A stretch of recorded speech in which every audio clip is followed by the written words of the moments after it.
আমাদের যে আমার মনে হয় উপস্থাপনা তবে শুরু করাই দরকার, কারণ আমার তো আবার লিমিটেশন। আজকে একটু একটু সময় নেবে লেকচারটাতে। এই জন্য আপনি বলতেছি, হ্যাঁ আপনাদের যা বলার বলেন, আর শুরু করে দেওয়াই ভালো মনে হয় তাড়াতাড়ি। আচ্ছা, ঠিক আছে, ঠিক আছে। আমাদের এখানে কয়জন উপস্থিত আছে জুনায়েদ ভাই? আসসালামু আলাইকুম। 12 জন, 12 জন। সবার সাথে কি আমরা সবাই পরিচিত?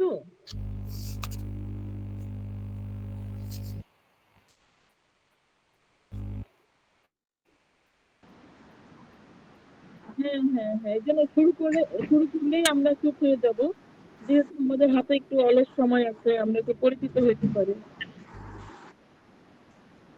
আচ্ছা, আচ্ছা, শুরু হয়ে আসসালামু যাচ্ছে। আলাইকুম। ওয়ালাইকুম আসসালাম রহমতুল্লাহ। হ্যাঁ লোকমান ভাই, আজকে জয়েন হতে পারলাম অনেকদিন পর। আমি হ্যাঁ, তো তোমাকে ধন্যবাদ পারি ধন্যবাদ না জয়েন ভালো হতে। হয়েছে জি। জি, হ্যাঁ ভালো আপনি হয়েছে। ফোন দিয়েছিলাম, ওই সময় একটু বাইরে ছিলাম। আচ্ছা যাই হোক, সমস্যা নাই, দেখি ক্লাস করতে পারি কিনা আজকে। আপনি যে ক্লাস করেন, জি জি, জি, ধন্যবাদ জি। জি, আপনাকেও ধন্যবাদ। আচ্ছা আচ্ছা, আমি আমি একটু ইন্টারফেয়ার করি। আমি একটা লিংক দিয়ে দিয়েছি আপনাদের, হ্যাঁ দেখেন ইনকাম মেসেজে। যদি কোনো কারণে 1 ঘন্টার ভিতরে শেষ হয়ে যায়, আমি এই লিংকটা চালু করবো, আপনারা এই লিংকে জয়েন করবেন। ওকে। আপনি আপনি কাইন্ডলি একটু এটাকে কপি করে যদি পারেন তাহলে একটু হোয়াটসঅ্যাপ মেসেঞ্জারে দিয়ে রাখেন।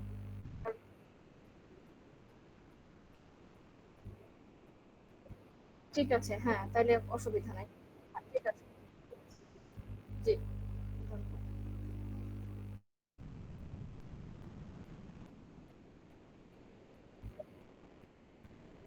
ওকে, ওকে, ওকে।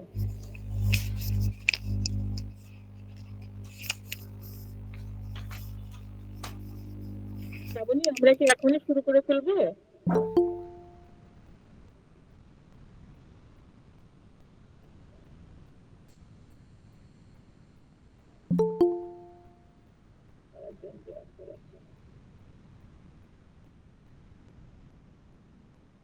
ও আচ্ছা,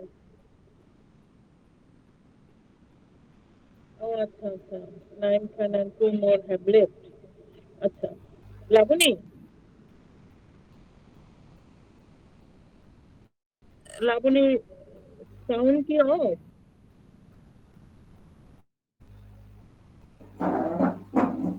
লাবণী কথা বলছে কিন্তু আমরা শুনতে পাচ্ছি না।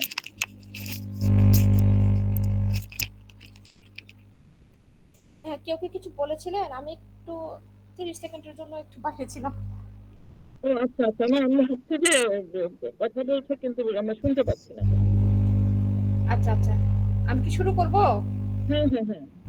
আচ্ছা, ঠিক আছে। বিসমিল্লাহির রহমানির রহিম। আমাদের এখন শুরু হয়ে যাচ্ছে আচ্ছা, আমাদের এখানে। আমি আমি যেহেতু প্রেজেন্টেশন দিব, অনেক সময় প্রেজেন্টেশন দিলে অনেকের লেখা বোঝা যায় না। এর আগের বার দিয়েছিলাম, অনেকে কমেন্ট করেছেন যে শোনা যায় না।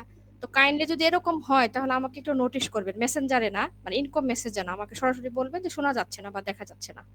তাহলে মনে হয় বৃষ্টি জিনিসটা ভালো হয়। হ্যাঁ, ওকে। ঠিক আছে, তাইলে শুরু করে দিচ্ছি। সবাইকে আবারও অনেক অভিনন্দন।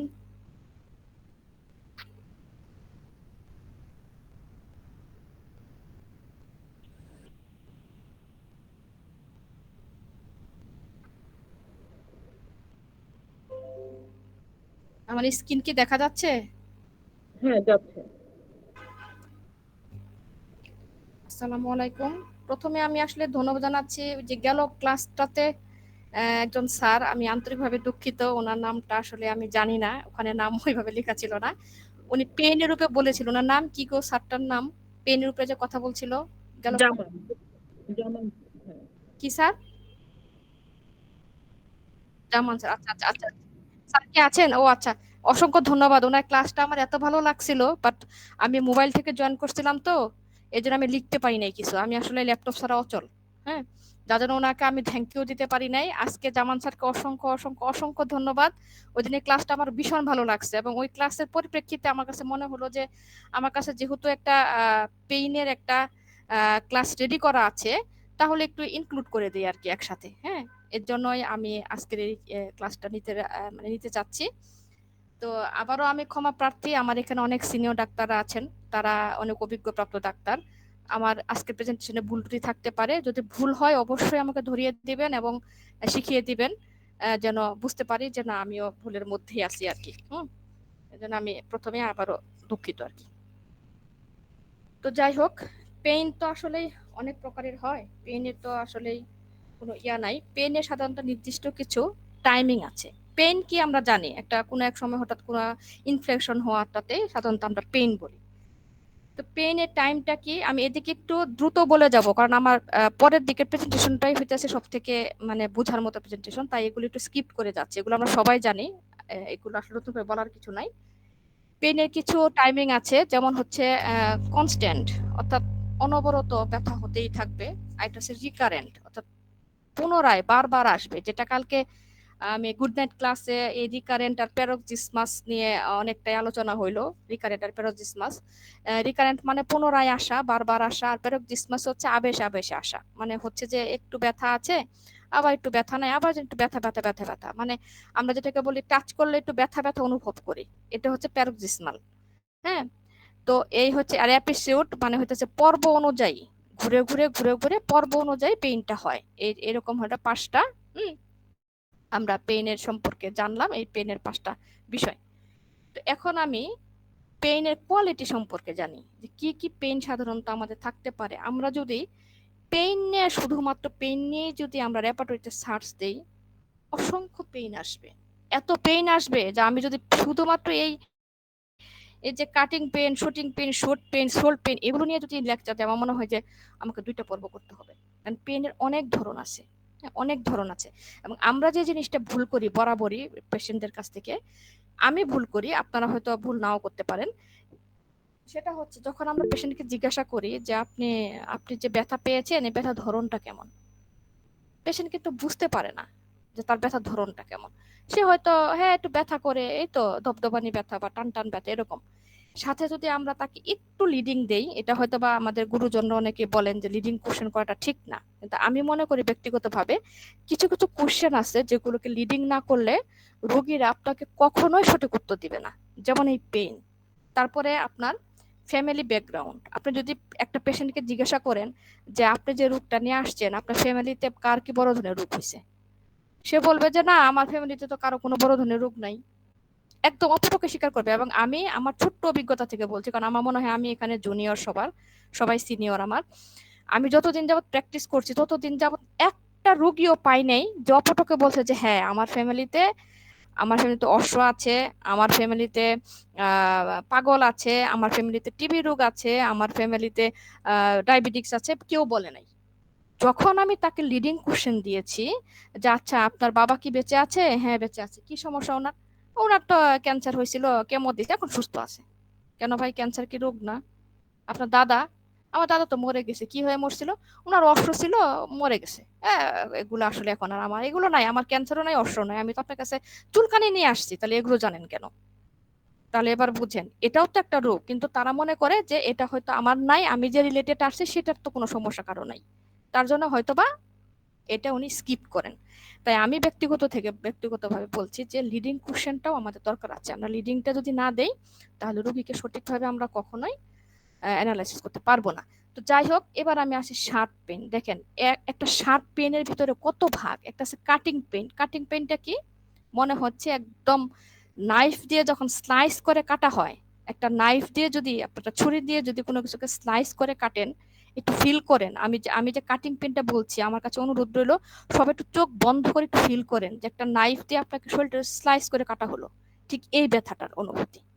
স্টেপিং পেন মানে কি, নাইফ দিয়ে একদম প্লাগিং করছে, ঠাস ঠাস ঠাস ঠাস প্লাগিং করছে, যে স্টেপ করে আমরা বলি স্টেপিং পেন। এই অনুভূতিটাই আমাদের রোগীদের বুঝাইতে হবে যে আপনি যে ব্যথাটা পাচ্ছেন, কি ব্যথাটা, এটা কি ছুরি দিয়ে কাটার মতো ব্যথা, এটা কি মানে বোরিং করা মানে গর্ত করার মতো ব্যথা, এটা কি প্লাগিং করা মানে স্টেপ করে যেরকম খুন করলে যেরকম বুকের ভিতরে ছুরিতে আঘাত করে এরকম ব্যথা, না কি ধরনের ব্যথা।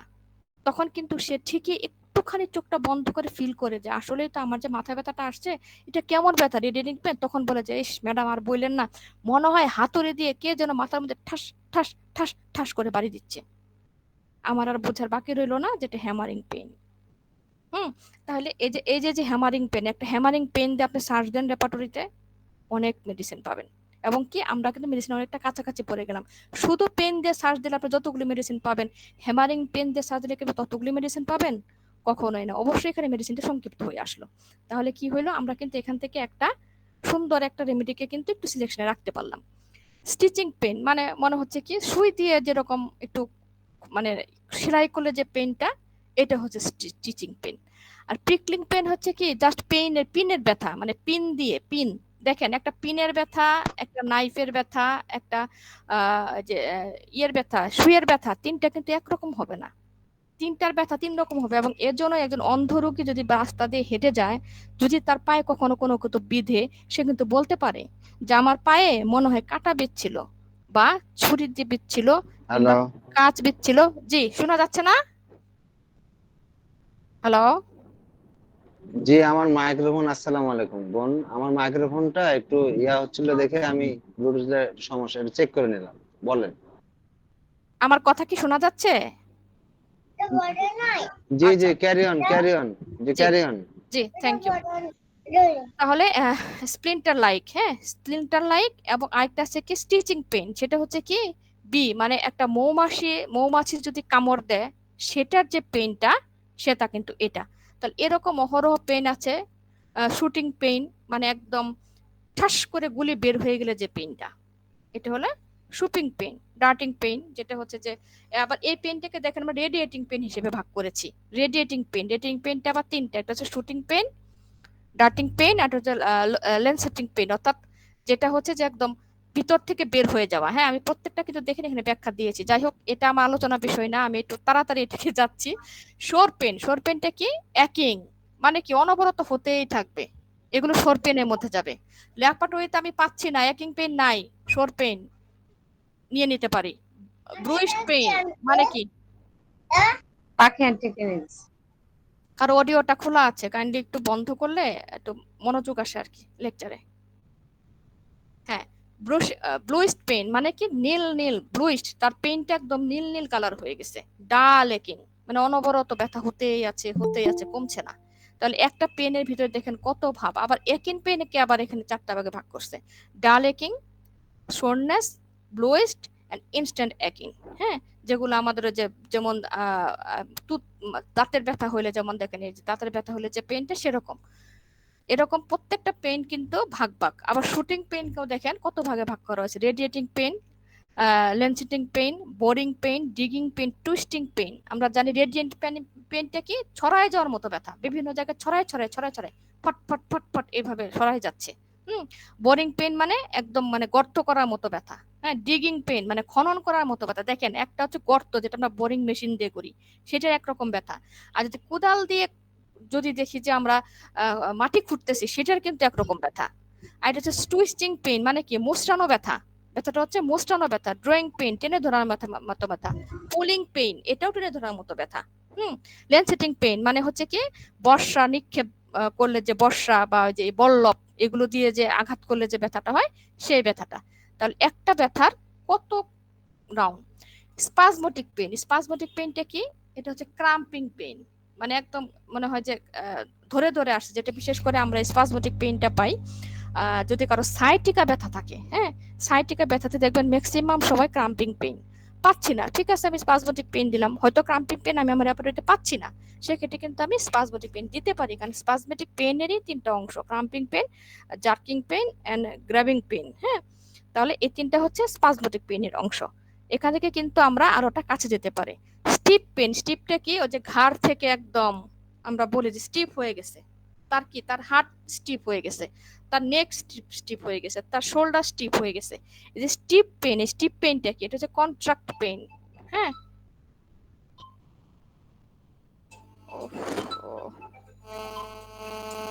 একটু আমাকে একটা সেকেন্ড, একটা মিনিট সময় লাগবে, জরুরি কল আসছে। হ্যাঁ, হ্যালো, আসসালামু আলাইকুম। হ্যাঁ আপা, আমি তো একটু ক্লাসে আছি, আমি ক্লাস শেষ করে আপনাকে কল দেই।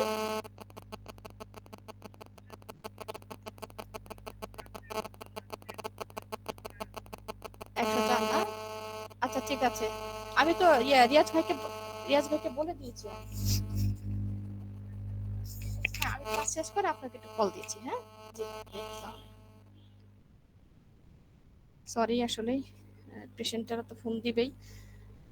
তো যাই হোক এই এবং প্রেসিং পেইন, প্রেসিং হচ্ছে compulsive pain, crushing pain, squeezing pain, এগুলোকে সাধারণত প্রেসিং পেইন বলা হয়। এবং চেঞ্জেবল পেইন, এইবার আসি চেঞ্জেবল পেইন কি। ওয়ান্ডারিং পেইন, চতুর্দিকে ঘুরতেছে ব্যথা, কখনো আমার বাম পাশে, কখনো আমার ডান পাশে, কখনো আমার নিচে, কখনো আমার উপরে, এরকম। হ্যাঁ, শিফটিং, যেটা একই কথা, ওয়ান্ডারিং এবং শিফট মানে ঘোরা চতুর্দিকে। ইরেকটাইক অর্থাৎ throbbing and pulsating, throbbing, throb throb throb throb throbbing, ওই যে কারেন্ট চলে গেলে যেরকম একটু করে থ্রপ থ্রপ করে, এরকম। আর পালসেটিং আমরা জানি একদম, আসলে কিছু কিছু বিষয় আছে যেগুলো উদাহরণ দেওয়া যায় না, এগুলো অনুভূতির বিষয়, পেইন সম্পূর্ণ অনুভূতির বিষয়, এটা জানা যাবে। আচ্ছা, এটা হচ্ছে লেম পেইন, যেটা হচ্ছে এটা ডিসলোকেটেড হয়ে গেলে বা কখনো ভেঙে গেলে যে ব্যথাটা হয়, বা স্পাইনাল কর্ডে কারো প্রবলেম থাকলে, বা প্যারালাইটিক পেইন আমরা যেটাকে বলি, এই ধরনের পেইন সাধারণত লেম পেইন বলা হয়। বার্নিং পেইন, বার্নিংটাও কিন্তু পেইন। হ্যাঁ, আমরা অনেক সময় জ্বালা পোড়া বলি, কিন্তু না, জ্বালা পোড়াটা, বার্নিংটাও কিন্তু এক প্রকার পেইন। আপনি যদি রেপোর্টে সার্চ দেন, যদি শুধু বার্নিং দেন, আপনার আসবে না। কিন্তু পেইন বার্নিং অথবা বার্নিং পেইন যদি সার্চ দেন, তাহলে কিন্তু আপনি এই হাতের জ্বালা বা পায়ের জ্বালা, হট নিডেলস, কোল্ড নিডেলস যেটাকে, তাহলে কিন্তু আপনি এটাকে ধরতে পারেন। এই যে ঠান্ডা থাকা, হাত পা ঠান্ডা থাকা, এটাও কিন্তু পেইন। শুধু জ্বালা পোড়াটাকে কিন্তু আমরা পেইন নিব না। অনেকের হাত ঠান্ডা থাকে, পা ঠান্ডা থাকে, শরীরের তুলনায় হাত পা ঠান্ডা, এটাও একটা পেইন। হ্যাঁ, এটা কোল্ড পেইন, এটা হচ্ছে হট পেইন বা বার্নিং পেইন। আদার পেইন, আদার পেইনের ভিতরে কি পিঞ্চিং পেইন, টিয়ারিং পেইন এবং গ্রোইন পেইন। এবার আসি আমি ক্যাটাগরি এবং ট্রিটমেন্ট, অর্থাৎ কি কি ট্রিটমেন্ট আমি করব এই পেইনের ক্ষেত্রে। দেখেন, এখানে খুবই গুরুত্বপূর্ণ একটা আমি ছবি দিয়ে দিয়েছি। আমি মাফ চেয়ে নিচ্ছি এই জন্যই, কারণ এই ছবিটা আসলে আমি অনলাইনে পাইনি, বা পিডিএফ ফাইল ছিল না। এই বইটা লেখা হচ্ছে একজন বিখ্যাত ডাক্তার, যিনি হচ্ছে আর্স হারিসরফ এনডি, হ্যাঁ, এশা হারিসরফের। ওনার বইটা থেকে আমি জাস্ট একটু ছবি তুলে এখানে প্রেজেন্টেশনের জন্য দিয়েছি। এইটুক নিয়ে আমার মূলত আজকে পেইন নিয়ে আলোচনা। আমরা প্রথমেই যে কোনো ব্যথার ক্ষেত্রে অবশ্যই অবশ্যই আর্নিকা, এটা কোনোভাবেই মিস করা যাবে না। ফার্স্টে আর্নিকা। দেখেন, একটু খেয়াল করেন আপনারা, আমার এই প্রেজেন্টেশনের দিকে খেয়াল করেন। যদি এই বিষয়টা আপনারা আজকে মনে রাখেন বা আমরা মনে রাখি, তাহলে আমার মনে হয় ব্যথার ট্রিটমেন্ট করাটা আমাদের জন্য একটু ইজি হয়ে যাবে। দেখেন, first use all case of injury, যে কোনো কেস ইনজুরি ক্ষেত্রে আসলে আমরা ফার্স্টে আর্নিকা দেব। ফাইন। এখন আর্নিকা দিলেই কি সবার ব্যথা চলে যাবে? নো, বিষয়টা কিন্তু এরকম না যে আর্নিকা দিলাম রোগী সব ব্যথা চলে গেল। আরে হার্টের ব্যথার ক্ষেত্রেও তো আর্নিকা ভালো কাজ করে। আমি একদিন আর্নিকা এবং আর্সেনিকা মেলবামের মধ্যে পার্থক্য তুলে ধরবো ইনশাল্লাহ, যেহেতু এই গ্রুপে আছি। সেদিন আমি বুঝাবো যে আর্নিকা কি কি কাজ করে, আর্সেনিকা মেলবাম কি কি কাজ করে। তো যাই হোক, আজকে আর ওই প্রসঙ্গে যাচ্ছি না। দেখেন, হাইপেরিকাম, হেড ইনজুরি, মাথার কোন জায়গাটা, একটু কিন্তু এখানে আমার কার্সরটা দেখতে পাচ্ছেন কিনা, দেখতে পাচ্ছেন কি আমার কার্সরটা সবাই? আচ্ছা, তাহলে আমরা একটু মনোযোগী হই। এখানে দেখেন, এই যে মাথার এই জায়গাটায় ব্যথা পেলে আমরা হেড ইনজুরিতে হাইপেরিকাম মেডিসিনটা ব্যবহার করব, হাইপেরিকাম। তারপরে কি করব, যদি এইখানে হয় অর্থাৎ কানের একটু পিছন বরাবর, হ্যাঁ, তার ক্ষেত্রে লিডাম, এবং কি চোখ যদি ব্ল্যাক আইস থাকে। আমরা জানি যে লিডাম কিন্তু চোখের জন্য খুব ভালো একটা মেডিসিন, এবং সিম্পাইটম দুইটাই কিন্তু ভালো চোখের জন্য। তাহলে সিম্পাইটমটা কোথায় দিব? সিম্পাইটমটা হবে যখন চোখটা চতুর্দিকে ব্লোজ নীল হয়ে যাবে, এই নীলের ক্ষেত্রে আমরা সিম্পাইটম দিব। আর যদি আইটা যদি কালো হয়ে যায়, চতুর্দিকে ব্ল্যাক হয়ে যায়, তাহলে আমরা এখানে লিডাম দিব। আর লিডামের একটা জিনিস তো আমরা জানি যে যদি ঠান্ডা পানিতে ভালো লাগে, তাহলে আমরা অবশ্যই লিডাম দিব। কিন্তু এই ঠান্ডা পানির ব্যাপারের থেকে সব থেকে ব্যাপার হচ্ছে লিডামের হচ্ছে ব্ল্যাক থাকবে চোখের চতুর্দিকে, আর সিম্পাইটমের চোখের চতুর্দিকে থাকবে ব্লোজ, মানে নীল কালারের থাকবে। হ্যাঁ, মানে গর্ত করে একটু নীল নীল ভাব থাকবে, নীলচে নীল নীল নীল কালশিটে যেটাকে আমরা বলি, এটা থাকবে। আর বেলেডোনা কিন্তু সকল ধরনের হিট স্ট্রোক, যে কোনো ধরনের হিট স্ট্রোকের ক্ষেত্রে কিন্তু বেলেডোনাটা চমৎকার একটা রেমেডি। এবং এখন বর্তমান সময়ে যে আমাদের ওয়েদার, আমাদের কিন্তু প্রচুর পরিমাণে কিন্তু অনেক রোগীরা কিন্তু হিট স্ট্রোক আছে, যদিও হয়তো বা ম্যানেজমেন্টের কারণে আমরা অ্যালোপ্যাথি শরণাপন্ন হই বা কোনো একটা হাসপাতালে অ্যাডমিট করি, কিন্তু হিট স্ট্রোকের রোগীর ক্ষেত্রে কিন্তু এই বেলেডোনা, গোলিওইন, এগুলো কিন্তু খুব ভালো কাজ করে হিট স্ট্রোকের পেশেন্টদের ক্ষেত্রে। তারপর দেখেন ইগনেশিয়াটা কি? ইমোশনাল শক, যে কোনো মাইন্ডের প্রথম অবস্থায় ইগনেশিয়া, খুব ইমোশন, পেশেন্ট খুব ইমোশন হচ্ছে, ঘন ঘন দীর্ঘশ্বাস শ্বাস ছাড়ছে, সে দরজা জানালার দ্বারায় কারোর জন্য প্রতীক্ষা করছে, সে আত্মহত্যা করতে চাচ্ছে, কিন্তু সে ভিতর থেকে আত্মহত্যা করতে পারছে না, কারণ আত্মহত্যা করার জন্য যতটুকু সাহস দরকার ইগনেশিয়া পেশেন্টের মধ্যে ততটুকু সাহস নেই। তারা মনের কথাগুলো চাপিয়ে রাখে, অন্যের কাছে বলতে পারে না। এরকম ধরনের ইমোশনাল কোনো শোকের ক্ষেত্রে কিন্তু ইগনেশিয়াটার কথা আমরা ভাববো। দেখেন এই জায়গাতে শোল্ডারের এই জায়গাটা হচ্ছে ব্রায়োনিয়া। ব্রায়োনিয়াটা কি? Joint inflammation. এই যে দুইটা জায়গার ভিতরের জয়েন্ট আর ইনফ্লামেশন তো আমরা জানি রেড কালার হবে, ব্যথা হবে এবং ফুলে যাবে, সোয়ালাইং, পেইন এন্ড রেডনেস। যদি এই তিনটা বিষয় থাকে তবে আমরা তাকে ইনফ্লামেশন বলি, এটা আমরা সবাই জানি। এই ইনফ্লামেশনের ক্ষেত্রে কিন্তু এই ব্রায়োনিয়াটা দেখেন চমৎকার একটা মেডিসিন। আর এর ফাঁকে যদি আমরা আরো শুনে নেই যে পেশেন্ট নড়াচড়া করতে ব্যথা পায়, এখানে একটা কারণ আছে। কারণ দেখেন এই জায়গাতে যদি আপনি ইনফ্লামেশন হয় তাহলে কি আপনি হাত নাড়াচাড়া করতে পারবেন? খুব কষ্ট হয়ে যাবে কিন্তু পেশেন্টকে হাত নাড়াচাড়া করার ক্ষেত্রে। আর ব্রায়োনিয়ার প্রথম লক্ষণটা কি? নড়াচড়া করলে ব্যথা, নড়াচড়া করলে ব্যথা, মানে চুপচাপ থাকলে আরাম বোধ করে, মানে পেশেন্ট এত বেশি মানে আরাম বোধ করে যে উনি হালকা একটু একাত ওকাত হইলেও কিন্তু উক শব্দ করে ফেলে ব্রায়োনিয়া রোগীরা, আমরা জানি। তার মানে নড়াচড়া। এর উল্টাটা হচ্ছে রাস্টক্স। রাস্টক্স হচ্ছে কি চুপচাপ থাকলে তার ব্যথা বাড়ে, হাঁটাচলা করলে তার ব্যথা কমে। তাহলে এটা হচ্ছে আমাদের ব্রায়োনিয়া গেল। দেখেন তার একটু নিচে নামলাম আমি, এই যে আর্মটাতে এইখানে ব্যথা, এখানে কোনো ব্যথা হয়েছে এবং এটা কি অ্যাবডোমিনাল ইনজুরি, মানে দেখা যাচ্ছে যে ব্যথাটা ভিতরে, মানে বাহিরে না। অনেক সময় দেখা যায় যে আবরণের ভিতর জায়গাটাতে, মানে মাংস পেশিতে যেটাকে আমরা বলি এটা। এবং শুধু কিন্তু এই বেলিসটা কিন্তু শুধুমাত্র এখানে না, যাদের পেটের সমস্যা, পেটে ব্যথা, ভিতর থেকে কোনো ইনজুরি হলে এবং হার্নিয়া পেইন যাদের থাকে তাদের ক্ষেত্রে কিন্তু এই বেলিস বা রেমেডিটা কিন্তু চমৎকার কাজ করে। বেলিসপা রেমেডিটা ব্যথার ক্ষেত্রে বা ইনজুরির ক্ষেত্রে বেলিসপা, এবং অ্যাবডোমিনাল ইনজুরি এখানে কিন্তু দিয়েও দিয়েছে যে পেটের ভিতরে কোনো ধরনের ইনজুরি হলে তাহলে আমরা বেলিসপারের কথা একবার চিন্তা করব। তারপর আবার দেখেন হাইপেরিকাম। হ্যাঁ, হাইপেরিকাম দেখেন, হাইপেরিকামটা কি? নার্ভের ইনজুরি। যদি কখনো নার্ভ হয়, নার্ভের কারণে এখানে কিন্তু দেখেন একটু এই যে একটু করে দিয়েছে, রেডিয়েশনের মতো একটা দিয়েছে, মানে কি এটা নার্ভের পেইন। যদি কোনো পেশেন্ট আমাদেরকে বলে যে নার্ভে আমার পেইন হচ্ছে, তাহলে কিন্তু আমরা একবার হাইপেরিকামের কথা ভাববো। আরেকটি মেডিসিন সেটা হচ্ছে রোঠা। রোঠাটা কি? হাতের এই জায়গাটাতে। এই রোঠা এবং রাস্টক্স এই দুইটা নিয়ে যদি আজকে আমার সময় থাকে তাহলে আমি আলোচনা করব, আর না থাকলে হয়তো আরেকদিন আমি রোঠা এবং রাস্টক্সের মধ্যে মানে তুলে ধরবো আর কি, ইনশাল্লাহ, যদি দেখি সময়ের উপর নির্ভর করবে। এই প্রেজেন্টেশনের মধ্যেই আছে রোঠা। রোঠাটা কি? রিস্টে যদি কারো পেইন হয় বা কোনো অর্বুদ দেখা দেয়, আমরা জানি যাদের এই যে রিস্টের ভিতরে কোনো একটা অর্বুদ হলো বা গ্যাংলিয়ন সিস্ট হইলো যেটা আমরাকে বলি, এক্ষেত্রে কিন্তু রোঠা খুবই চমৎকার একটা মেডিসিন। এবং হাতের এই জায়গাটাতে ভেঙে গেলেও, মচকে গেলেও, যে কোনো কারণে ব্যথা পেলেও কিন্তু রোঠাটা খুব ভালো একটা কাজ করে। তারপরে দেখি আসেন লিডাম। লিডামটা কি? এই যে দেখেন ইনসেক্ট, কোনো পোকামাকড়ে কামড় দিল, যে কোনো পোকা হতে পারে, এই যেখানে দিয়ে দিছে দেখেন মৌমাছি কামড়াইলো, পিঁপড়া কামড়ালো, মাছিয়ে কামড়ালো, অজানা কোনো পোকা কামড়ালো, প্রথমে কিন্তু আমরা একবার লিডামের কথা ভাববো। ফার্স্টে আমরা তাকে লিডাম দিব।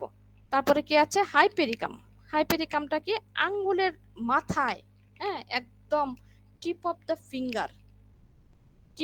ফিঙ্গারে যদি কেউ ব্যথা পায়, টিপ অফ দ্য ফিঙ্গারে যদি কারো পেইন হয়, কেটে যায়, ব্যথা পায়, অস্থিরতা লাগে, ঝিঝি লাগে, তাহলে কিন্তু আমরা একবার হাইপেরিকামের কথা চিন্তা করব। হ্যাঁ, হাইপেরিকামের কথা। লিডামও কিন্তু কাজ করে, কিন্তু এখানে টিপ অফ দ্য ফিঙ্গারের জায়গায় কিন্তু হাইপেরিকাম ভালো কাজ করে। তারপরে কি? মৌমাছি কাটলে দেখেন অ্যাপিস, যদি মৌমাছি কাটে সেই জায়গায় যদি ফুলে যায়, লাল হয়ে যায়, তাহলে অ্যাপিস। তাহলে দেখেন ইনসেক্ট বাইটের ক্ষেত্রে কিন্তু লিডাম, যে কোনো ইনসেক্ট, আর মৌমাছি কাটলে অ্যাপিস। এবং এটা আমরা জানি যে ফুলে যাবে, লাল হয়ে যাবে অ্যাপিসের ক্ষেত্রে। এরপর আমি আসি ক্যান্থারিস। ক্যান্থারিস কোথায়? জ্বালাপোড়া, প্রচন্ড জ্বালাপোড়া, এই জায়গাটা পুড়ে গেছে, জ্বলে গেছে, যে কোনো জায়গায়, শুধু এই জায়গাতে না, এটা জাস্ট একটু ওরা সিস্টেম ওয়াইজ লিখছে কারণ একটা জায়গায় দিয়ে দিয়েছে। যে কোনো জায়গায় পুড়ে গেলে প্রথমে হইতেছে ক্যান্থারিস, এটা কি ইন্টারনালি ব্যবহার করতে হবে। বার্নের ক্ষেত্রে আমরা মাদার দিতে পারি ক্যান্থারিস, কিছু পানির সাথে মিশিয়ে যেন ঘন ঘন প্রয়োগ করা হয়। আর যদি এক্সটার্নালি হয় তাও কিন্তু আমরা ক্যান্থারিস, যেমন প্রস্রাবের জ্বালা পোড়ার ক্ষেত্রেও কিন্তু আমরা ক্যান্থারিসের কথা ভাবি। হ্যাঁ, যে ক্যান্থারিস খুব ভালো একটা রেমেডি। তারপরে আছে ক্যালেন্ডুলা। ক্যালেন্ডুলাও কিন্তু আমরা এক্সটার্নালি ব্যবহার করব। ক্যালেন্ডুলা কিন্তু এমন একটা রেমেডি, যত ঘা তারপরে মানে কোনো জায়গায় কেটে গেলে পুড়ে গেলে এই সকল ক্ষেত্রে কিন্তু ক্যালেন্ডুলাটা খুব চমৎকার কাজ করে। তাহলে এটা কিন্তু আমরা একটা ভাববো ক্যালেন্ডুলার ক্ষেত্রে। তারপরে আছে কি লিডাম। এই যে দেখেন পায়ের নিচে কোনো কারণে হয়তো হাঁটতে গেছে রোগীরা, হঠাৎ করে দেখা গেল যে তার পায়ের নিচে একটা পিন দিয়ে একটা ব্যথা সে পেয়েছে, পিন দিয়ে একটা আঘাত পেয়েছে। এই পিনের আঘাত আমরা কি দেব? লিডাম অথবা হাইপেরিকাম। যদি ঠান্ডা পানিতে ভালো লাগে তাহলে লিডাম, আর যদি গরম পানিতে তার ভালো লাগে তাহলে হাইপেরিকাম। এবং সেটা হচ্ছে পাংচার উড, যে কোনো কিছুতে ফেটে গেলে কেটে গেলে এবং সেটা যদি কোনো পিন দিয়ে হয় তাহলে সেক্ষেত্রে আমরা লিডাম ব্যবহার করব। এবার আমি এইদিকে আসি, সিমফাইটম। যে কোনো ধরনের ফ্র্যাকচার, যে কোনো জায়গায় হাত ফ্র্যাকচার হয়ে গেল, পা ফ্র্যাকচার হয়ে গেল, কিছু কোনো জায়গায় ফ্র্যাকচার হয়ে গেল, প্রথমে আগে আমরা আর্নিকা দিব, তারপর আমরা লিডাম অথবা symphytum. After arnica and ledum, after arnica এবং লিডামের পরে আমরা সিমফাইটমটা ব্যবহার করব যদি ফ্র্যাকচার হয়ে যায় কোনো কারণে। এটা কিন্তু আমাদের প্যাথোলজিক্যাল রিপোর্টে কিন্তু দেওয়া থাকবে যে সে জায়গাটা কতটুকু ভেঙে গেছে বা ফ্র্যাকচার হয়ে গেছে এটা। তারপরে আসি ক্যালেন্ডুলা। ক্যালেন্ডুলা কিন্তু এখানেও দেওয়া ছিল, এখানেও ক্যালেন্ডুলা। হ্যাঁ, ক্যালেন্ডুলাতে যে কোনো প্রকার কেটে গেলে তারপরে উন্সটা কি সহজে শুকাচ্ছে না, ক্ষত হয়ে আছে, সার্জারি করা হইলো, একটা ফুট গালানো হইলো, দেখা গেল যে সেখান থেকে তার পাসচেল যাচ্ছে বা ব্লিডিং হচ্ছে, এই ধরনের ক্ষেত্রে কিন্তু আমরা এই ক্যালেন্ডুলাটা ব্যবহার করব। তারপর আছে কি লিডাম, ব্রুইশ।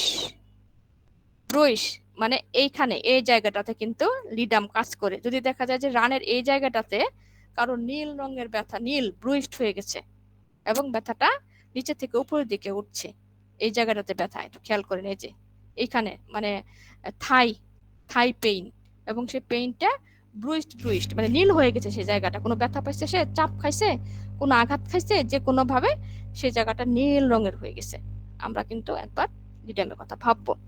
রাস্টক্স, দেখেন খুব সুন্দর একটা বিষয়। রাস্টক্স লিগামেন্ট ইনজুরি, পায়ের হাঁটুতে, ঠিক হাঁটুর এই জায়গাটাতে যদি লিগামেন্টে ইনজুরি হয় তাহলে কিন্তু রাস্টক্স খুব ভালো একটা রেমেডি।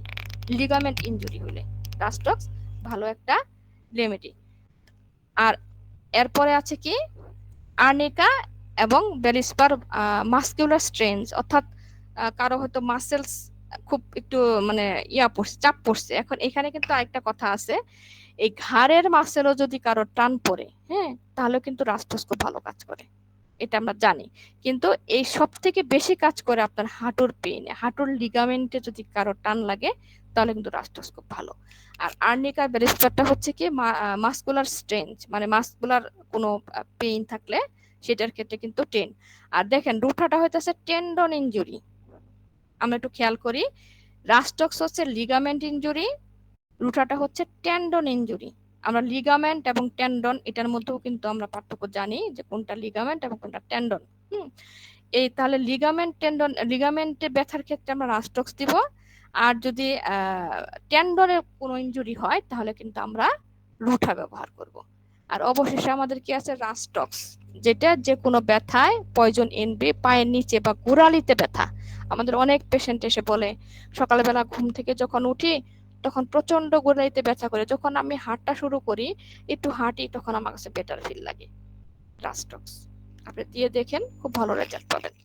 তাহলে এই হচ্ছে আমাদের নরমালি একটা ব্যথার একটা সিকোয়েন্স। হ্যাঁ, এটা জাস্ট বইয়ের ইয়ে থেকে নেওয়া। দেখি এরপরে কি ছিল, আমি নিজেও জানি না। এবার আছে যে আর্নিকা। দেখেন আর্নিকা হচ্ছে মাসকুলার পেইন। আর্নিকার ব্যথাটা হচ্ছে যাদের মাসকুলার পেইন তাদের ক্ষেত্রে কিন্তু এই আর্নিকার ব্যথাটা। তাহলে এখন আর্নিকা ধরনটা কি থাকবে? ধরনটা কি হচ্ছে?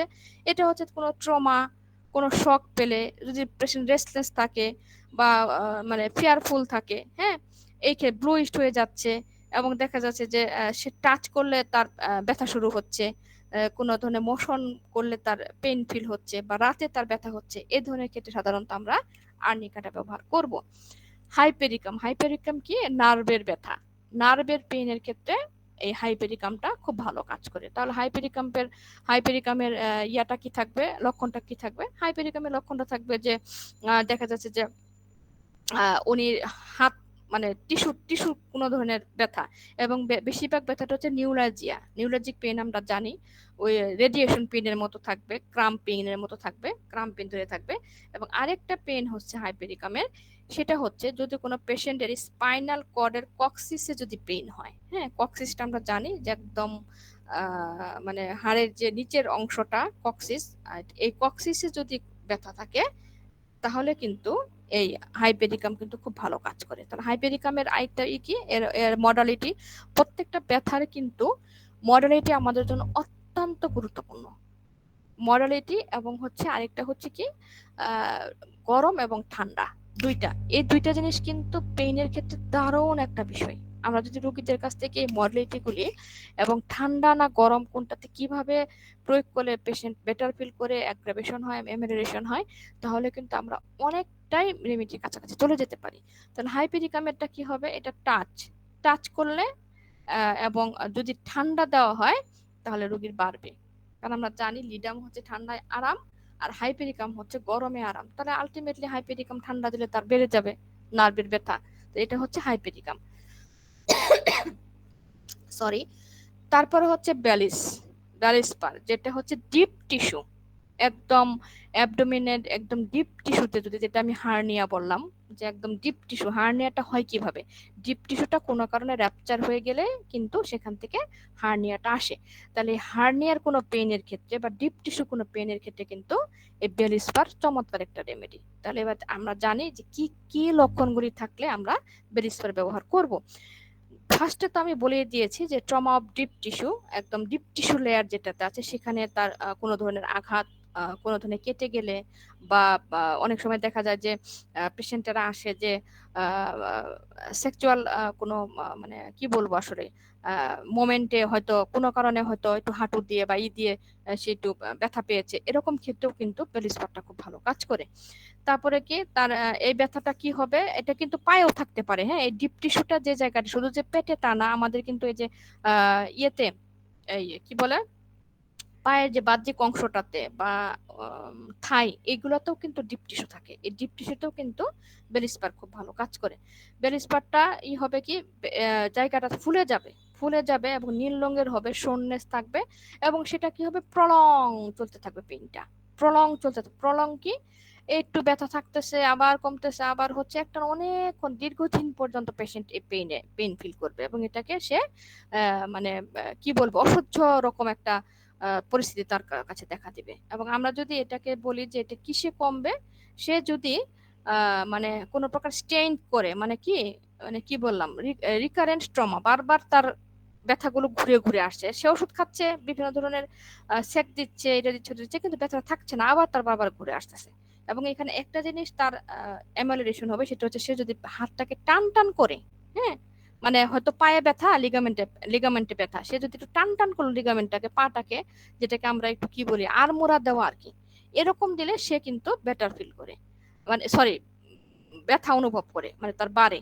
আর বেটার ফিল করে কি, যদি সেই জায়গাটাকে একটু রাবিং করা হয়, হ্যাঁ, হালকা একটু রাবিং, যেখানে সে ব্যথা পাচ্ছে, হয়তো বা তার অ্যাবডোমেন হতে পারে, তার পায়ে হতে পারে, যদি হালকা একটু রাবিং করা হয় তাহলে কিন্তু সে বেটার ফিল করে। তারপর আছে কি ব্রায়োনিয়া। হ্যাঁ, ব্রায়োনিয়া হচ্ছে কি জয়েন্ট লাইনিং, একদম জয়েন্টের যে লাইনটা আছে, আমরা যেটাকে বলি এটাকে কি বলে, প্রত্যেকটা জয়েন্টের যে একদম লাইন বরাবর, হ্যাঁ, এই লাইন বরাবর যদি কখনো কারো ব্যথা থাকে তাহলে কিন্তু ব্রায়োনিয়া চমৎকার একটা রেমেডি। আর ব্রায়োনিয়াকে আমরা কিভাবে চিনবো, আমরা জানি চুপচাপ থাকলে ব্যথা আরাম পায় এবং হাঁটাচলা করলে পেশেন্টের ব্যথা বাড়ে, এটা হচ্ছে ব্রায়োনিয়ার প্রথম এবং প্রধান লক্ষণ। তারপরে কি থাকবে, তারপরে থাকবে তার ওই জায়গাটা ডিসলোকেটেড হয়ে যাবে, তারপরে তার টেন্ডনটা ইনজুরি হবে, তার বনে সে পেন অনুভব করবে, হ্যাঁ, বোন পেশিতে সে পেন অনুভব করবে, মাস্কুলার স্টেনে সে পেন অনুভব করবে এবং তার জ্বর থাকবে, ইনজুরির পরে তার জ্বর আসবে এবং যদি সে স্লাইড মোশনও করে তাহলে কিন্তু তার অ্যাগ্রাভেশন বাড়বে। এবং যদি সেখানে সে ঠান্ডা কিছু দেয় এবং প্রেসার দেয়, চাপ দেয়, তাহলে সে বেটার ফিল করবে। ব্রায়োনিয়া রোগীরা হালকা ঠান্ডা এবং প্রেসার দিলে কিন্তু, চাপ দিলে কিন্তু সে বেটার ফিল করে। তারপরে কি রাস্টক্স, রাস্টক্স লিগামেন্ট, রাস্টক্সের যত ধরনের লিগামেন্ট পেইন আছে, লিগামেন্টের কোনো পেইনের ক্ষেত্রে রাস্টক্স চমৎকার কাজ করে, যেটা কিন্তু আমি আগের প্রেজেন্টেশনে দেখিয়ে এসেছি। তাহলে এটার লক্ষণটা কি থাকবে? এটার প্রথম লক্ষণটা হচ্ছে ওভারল্যাপিং। এটা একদম ফার্স্ট গ্রেডের রেমেডি। ওভারল্যাপিং কি? ভারী কোনো কিছু বহন করা। কেউ হয়তো বা অনেক দিন পরে দেখা গেল যে ভারী কোনো কিছু বস্তু উঠাইছে, উঠানোর পরে তার হাতে পায়ে ব্যথা, রাস্টক্স। এবং কি ফার্স্টে তার ব্যথাটা বাড়বে, আস্তে আস্তে আস্তে আস্তে যখন সে চলতে থাকবে, মানে ফার্স্ট মোশনে তার পেইন, হ্যাঁ, কিন্তু যখন সে আস্তে আস্তে আস্তে আস্তে আস্তে একটু জোরে হাঁটবে বা মোশনটা করবে, তখন তার ব্যথাটা আস্তে আস্তে কমতে থাকবে। কারণ এখানে সে রাস্টক্সের কথাটা হচ্ছে যে সে চুপচাপ থাকলে তার ব্যথা বাড়ে, কিন্তু যখন সে হাঁটে, এবং হাঁটাটা কি স্মুথলি হাঁটা, এই যে চুপচাপ থাকার পরে প্রথমে হাঁটলো, ওনার কিন্তু ব্যথা রয়েই গেল, কিন্তু এই হাঁটতে হাঁটতে হাঁটতে হাঁটতে যখন ব্যথাটা কমে গেল, দ্যাটস মিন রাস্টক্স। তখন কিন্তু আমরা ধরে নিব যে সেটা রাস্টক্সের ব্যথা। এবং এটা হচ্ছে কি, গরমে কিন্তু রাস্টক্সের পেনটা কিন্তু আরাম বোধ করে, এবং এজন্যই কিন্তু রাস্টক্স দেওয়ার পরে কিন্তু আমরা পেশেন্টকে বলে দেই যে আপনি ঠান্ডা পানিতে গোসল করবেন না, আপনি কুসুম কুসুম একটু গরম পানিতে গোসল করবেন। কারণ ঠান্ডা পানিতে গোসল করলে দেখা যায় যে রাস্টক্সের হয়তো অনেক গুণাবলী হয়তো বা নষ্ট হয়ে যায়। এটা আসলে পায়োনিয়ারদের কথা, আমি এই ওনাদের কথার এখানে আর আমি ডিপে যেতে চাচ্ছি না। তো আমিও সাধারণত রাস্টক্স কোনো পেশেন্টকে দিলে একটুকের ক্ষেত্রে আমি বলি যে আপনি কুসুম গরম দিয়ে একটু ছ্যাঁক দিতে পারেন, বা হালকা একটু ছ্যাঁকা দিতে পারেন, বা গরম পানি ব্যবহার করতে পারেন গোসলের ক্ষেত্রে। এটা গেল আমাদের লিগামেন্ট পেইন। রুঠা, রুঠাটা কি? রুঠাটা হচ্ছে টেন্ডন এবং কার্টিলেজ। টেন্ডন এবং কার্টিলেজ, কার্টিলেজ তো আমরা জানি একদম হাঁটু বলেন বা রিস্ট বলেন, দুইটা জয়েন্টের মাঝখানে যে একদম পাতলা একটা আবরণ থাকে, পাতলা একটা হাড়ের মতো আবরণ থাকে, তাকে সাধারণত কার্টিলেজ বলা হয়। তো টেন্ডন এবং কার্টিলেজে যদি কোনো ধরনের পেইন থাকে, তাহলে আমরা রুঠা। তাহলে রুঠার বৈচিত্র্যটা কি হবে? রুঠার বৈচিত্র্যটা হবে যেটা প্রত্যেকটা জয়েন্টে ব্যথা থাকবে, এবং এটা ডিসলোকেটেড হয়ে যাবে, এবং এটা ওভার এক্সেশন হবে। হ্যাঁ, ওভার এক্সেশন হবে এবং সে খুব দুর্বল হয়ে যাবে, প্রচন্ড দুর্বল হয়ে যাবে। আর এটা হচ্ছে তার মশনে বৃদ্ধি পাবে। হ্যাঁ, যখন সে হাঁটাচলা করবে তখন তার বৃদ্ধি পাবে, এবং সে যদি বসে থাকে, ঠান্ডা ওয়েদারে থাকে, এবং কোনো প্রকার যদি জয়েন্ট ডিসপোজিশন হয়ে যায়, তাহলেও তার সব ধরনের ব্যথা বৃদ্ধি পাবে। তাহলে আমরা কি পেলাম? রোঠাতে বসলে, মানে হাঁটাচলা করলে, বসলে, ঠান্ডায়, এবং জয়েন্ট যদি কোনো কারণে ডিসপোজিশন হয়ে যায়, তাহলে সে পেন অনুভব করবে। তার মানে রুঠাটা হইতেছে চুপচাপে তার আরাম, হাঁটাচলা করলে বেশি। তাহলে এখানে কিন্তু ব্রায়োনিয়া রুঠা কিন্তু মোটামুটি কাছাকাছি। তার ব্রায়োনিয়া রুঠার মধ্যে পার্থক্য হচ্ছে, ব্রায়োনিয়া হচ্ছে জয়েন্ট লাইনিং এ, আর রুঠা হচ্ছে টেন্ডন এবং কার্টিলেজে। হ্যাঁ, আর এবং ব্রায়োনিয়া রুঠার মধ্যে তারও অনেক কিছু পার্থক্য আছে, আমরা জানি রিস্টে যেমন ধরুন বেশি ব্যবহার করা হয়। তারপর আছে সিম্পাইটম। সিম্পাইটমটা কি? বোন, যে কোনো বোনে যদি কোনো পেইন থাকে, তাহলে আমরা একটা সিম্পাইটম দিব। তাহলে সিম্পাইটমটা কি? ফ্র্যাকচার হয়ে গেল, যে কোনো পেশেন্টের হয়তো যে কোনো জায়গায় ফ্র্যাকচার হয়ে গেল, এই ফ্র্যাকচারের ক্ষেত্রে কিন্তু সিম্পাইটম, এবং বোনটা ভেঙে ব্রোকেন হয়ে গেছে, হ্যাঁ, কোনো কারণে সেটা হিলিং হচ্ছে না, ব্রোকেন হয়ে গেছে এবং কনস্ট্যান্ট চলতেই আছে তার পেইনটা, হিলিং হচ্ছে না তার। এবং এই ইনজুরিটা কিন্তু শুধুমাত্র সিম্পাইটম যে বোনে তা না, ইনজুরিটা কি? চোখের চতুর্দিকে। আমরা কিন্তু ওখানে দেখে আসলাম যে ইনজুরি টু আইস, চোখের চতুর্দিকে এবং ফেইজে হবে, এবং দেখা যাচ্ছে যে পেরিটোনিয়ামে অনেক সময় ব্যথা। এটা যদিও আসলে একটা প্যাথোলজিক্যাল রিপোর্ট যে পেরিটোনিয়ামে অনেকের ইনফ্লামেশন হতে পারে বা পেইন হতে পারে। একদম এই পেরিটোনিয়ামে পেইন বা কার্টিলেজ পেইন বা টেন্ডন পেইন, এই ধরনের পেইনের ক্ষেত্রে কিন্তু সিম্পাইটম খুব ভালো কাজ করে। হ্যাঁ, এবং সিম্পাইটম হচ্ছে কি, যদি কারো পুরাতন ফ্র্যাকচারও থাকে, যে অনেক দিন আগে আমার ফ্র্যাকচার হয়েছে, কিন্তু তারপরও বারবার রিকারেন্ট করছে পেইনটা, ব্যথাটা আমি অনেকদিন আগে পাইছি হাতের মধ্যে, আজকে থেকে হয়তো 8-10 বছর আগে ব্যথাটা পাইছি, কিন্তু মাঝে মাঝে আমার এই হাড়ের এই ফ্র্যাকচার হওয়ার জায়গাতে আমি পেইন অনুভব করি। অনেক পেশেন্ট আছে এরকম বলে, এদের ক্ষেত্রেও কিন্তু এই খুব ভালো কাজ করে এই রুটাটা। এবং দেখা যাচ্ছে যে ওই জায়গাটা হয়তো বা কোনো কারণে শুকায় নাই, বা কোনো কারণে হয়তো বা একটু স্কার হয়ে গেছে, যে জায়গাটা ব্যথা পাইছে, হ্যাঁ, এটা ক্ষেত্রে মানে উন্ডস এর ক্ষেত্রে, তাহলে কিন্তু সিম্পাইটম খুব ভালো কাজ করে। নেপটাম সালফ, হ্যাঁ, নেপটাম সালফটা কি? নেপটাম সালফটা হচ্ছে হেড ইনজুরির ক্ষেত্রে। নেপটাম সালফ হচ্ছে হেড ইনজুরি, মাথায় প্রথমে তো আমরা আর্নিকা দিবই, আর্নিকা দেওয়ার পরে আমরা নেটটাম সাপ দিব। এবং নেটটাম সাপটা কি, দেখা গেল ব্রেইনে কোনো ইনজুরি হইলো, ব্রেন ইনজুরি, এটা তো আমরা প্যাথোলজিক্যাল রিপোর্ট ছাড়া বুঝতে পারবো না তার ব্রেন ইনজুরিটা হয়েছে কিনা। ব্রেন ইনজুরি এবং দেখা গেল তার এপিলেপসি হইলো, সে ব্যথা পাচ্ছে, ব্রেন ইনজুরির সাথে তার এপিলেপসি হয়ে গেল, এপিলেপসি মানে খিঁচুনি হচ্ছে, এবং তার মেমোরি লস, সে অনেক কিছু মনে করতে পারছে না যে আমার কি হইলো, অ্যাক্সিডেন্টের আগে কেমন ছিলাম বা এখন কি আছি, সে আবল তাবল বলছে, আবল তাবল বলতেছে, সে কনফিউজড হয়ে যাচ্ছে যে কোনো বিষয়ে, যে কোনো একটা কথা বলতেছেন তার সাথে, হয়তো বা তার নাম বা তার আত্মীয় স্বজন যারা আছে জিজ্ঞেস করতেছেন যে আপনার সাথে যে আসছে সে কি হয় আপনার, সে বলবে উনি কি আমার মা, নাকি চাচি, নাকি দাদি, নাকি খালা, মানে কনফিউজড। মোট কথা সে তার শর্ট টাইম মেমোরি লস, আমরা যেটাকে বলি short time memory loss, confused হয়ে যাবে এবং ইরিটেবল হয়ে যাবে, প্রচন্ড ডিপ্রেশন থাকবে এবং পেইন থাকবে। হ্যাঁ, এই ধরনের ক্ষেত্রে সাধারণত আমরা নেটটাম ব্যবহার করতে থাকি। এছাড়াও আরেকটা আছে যাদের স্পাইনাল কর্ডে এবং ব্যাক পেইন আছে, যাদের ব্যাক ইনজুরি, মানে কোমরে বা স্পাইনাল কর্ডে যদি কারো ব্যাক পেইন থাকে এবং সেটা যদি রেস্ট নিলে বাড়ে এবং মোশন এবং রাবিং এ যদি কমে, মডালিটিগুলি ভেরি ভেরি ইম্পর্টেন্ট, আমি আবারও বলছি, নেটটাম সালফে রেস্ট নিলে বাড়বে এবং মোশন এবং রাবিং, মানে যদি হাঁটাচলা করে এবং হালকা আলতো করে, রাবিং কিন্তু আলতো করে, চাপ দেওয়া না, হালকা একটু আলতো করে বুলায় দেওয়া, যদি এরকম দেওয়া হয় তাহলে নেটটাম সালফের পেশেন্টেরা কিন্তু খুব বেটার ফিল করবে। এবার আসি আমি এখন আইটেম, এটা হচ্ছে যে কোনো আই সার্জারির ক্ষেত্রে, চোখের সার্জারি, চোখের একটা সার্জারি করা হলো, এই চোখের সার্জারির ক্ষেত্রে কিন্তু এই অ্যাকোনাইট কিন্তু খুব ভালো একটা মেডিসিন। এবং শুধু তাই না, আমি আমাদের একবার এক লেকচারে শুনেছিলাম, আমাদের শ্রদ্ধেয় Jamil sir, ARM Jamil sir, Salma আপা হয়তো চিনেন, আমাদের HD হোমিওপ্যাথি যে বসে, উনি একবার একটা পেশেন্ট পেয়েছিল, উনি টেলিপ্যাথি ডাক্তার, দেখা গেছে যে উনি ইয়েতে যেতে চাচ্ছেন না, সার্জিক্যাল সার্জারিতে যাবেন না, সার্জারিতে যাবে না, পেশেন্ট অনেক ভয়, অনেক ভয়, তখন নাকি ওনাকে অ্যাকোনাইট খাওয়াই দিছিল সার্জারি করার আগে। হ্যাঁ, যে অ্যাকোনাইট খাওয়াই দিছে, এবং অ্যাকোনাইট খাওয়ার পরে কিন্তু ওই পেশেন্ট কিন্তু এই ভয়টা কিন্তু ওনার ভিতরে কেটে গেছিল, এবং সে কিন্তু উইলিংলি একাই যায়, গিয়ে কিন্তু মানে তার সার্জারি হয় এবং খুব সফলভাবেই হয়। তারপর উনি আর্নিকা খাওয়াই দিয়েছেন, এটা ওনার সিম্পটম ওয়াইজ, যেহেতু অ্যাকোনাইট নিয়ে কথা বলছি তাই এটাই বললাম, খাওয়াই দিছে। তাহলে দেখেন সার্জারির আগে যদি আমরা রোগীদেরকে একটু দিয়ে দিতে পারি, কারণ অ্যাকোনাইটটা কি হয়, সে কিন্তু মনে মনে ভাবে, চিন্তা করে শক পায় যে আমি যে সার্জারিটা যাবো সেটা কি আসলেই সঠিক হবে, নাকি সার্জারিটা কি কোনো কারণে আমার যদি মৃত্যু হয়ে যায়, এই যে তার ভিতরে একটা মৃত্যু ভয়, অ্যাকোনাইট মানে কি হঠাৎ প্রচন্ডতা মৃত্যু ভয়, আমরা কিন্তু জানি, তার মানে কি হঠাৎ তার ভিতরে হঠাৎ এই চিন্তাটা আসবে যে হাই হাই হাই হাই আমার কি হলো, আমি সার্জারিকের কেস থেকে হয়তো বা আমি ফিরে আসতে পারবো না, আমি হয়তো বেডেই মারা যেতে পারি, এবং কি এইটা ভাবতে ভাবতে সে কিন্তু অস্থির হয়ে যাবে, তার মধ্যে অস্থিরতা তার মধ্যে কাজ করে, তার মধ্যে ঘাম দিতে পারে, অস্থিরতা দিতে পারে। হ্যাঁ, এগুলোর ক্ষেত্রে আমরা কিন্তু অ্যাকোনাইট দিতে পারি। অ্যাকোনাইটের একটা কি হচ্ছে অ্যানজাইটি শক ফ্রম ইনজুরি। হ্যাঁ, যে কোনো অপারেশনের ক্ষেত্রে সে যদি কোনো প্রকার শক পায় বা ইনজুরি হয়, এবং মাথায় যদি কোনো প্রকার ইনজুরি হয় এবং যে কোনো ইনফ্লামেশন আফটার সার্জারি, সার্জারির পরে যদি কারো ইনফ্লামেশন হয়, যে কোনো ইনফ্লামেশন, লাল হবে, ফুলে যাবে, ব্যথা হবে, তাহলে কিন্তু অবশ্যই অবশ্যই প্রথমে আমরা একবার অ্যাকোনাইট দিয়ে দেখবো। তারপরটা কি আছে, হেমামালিস।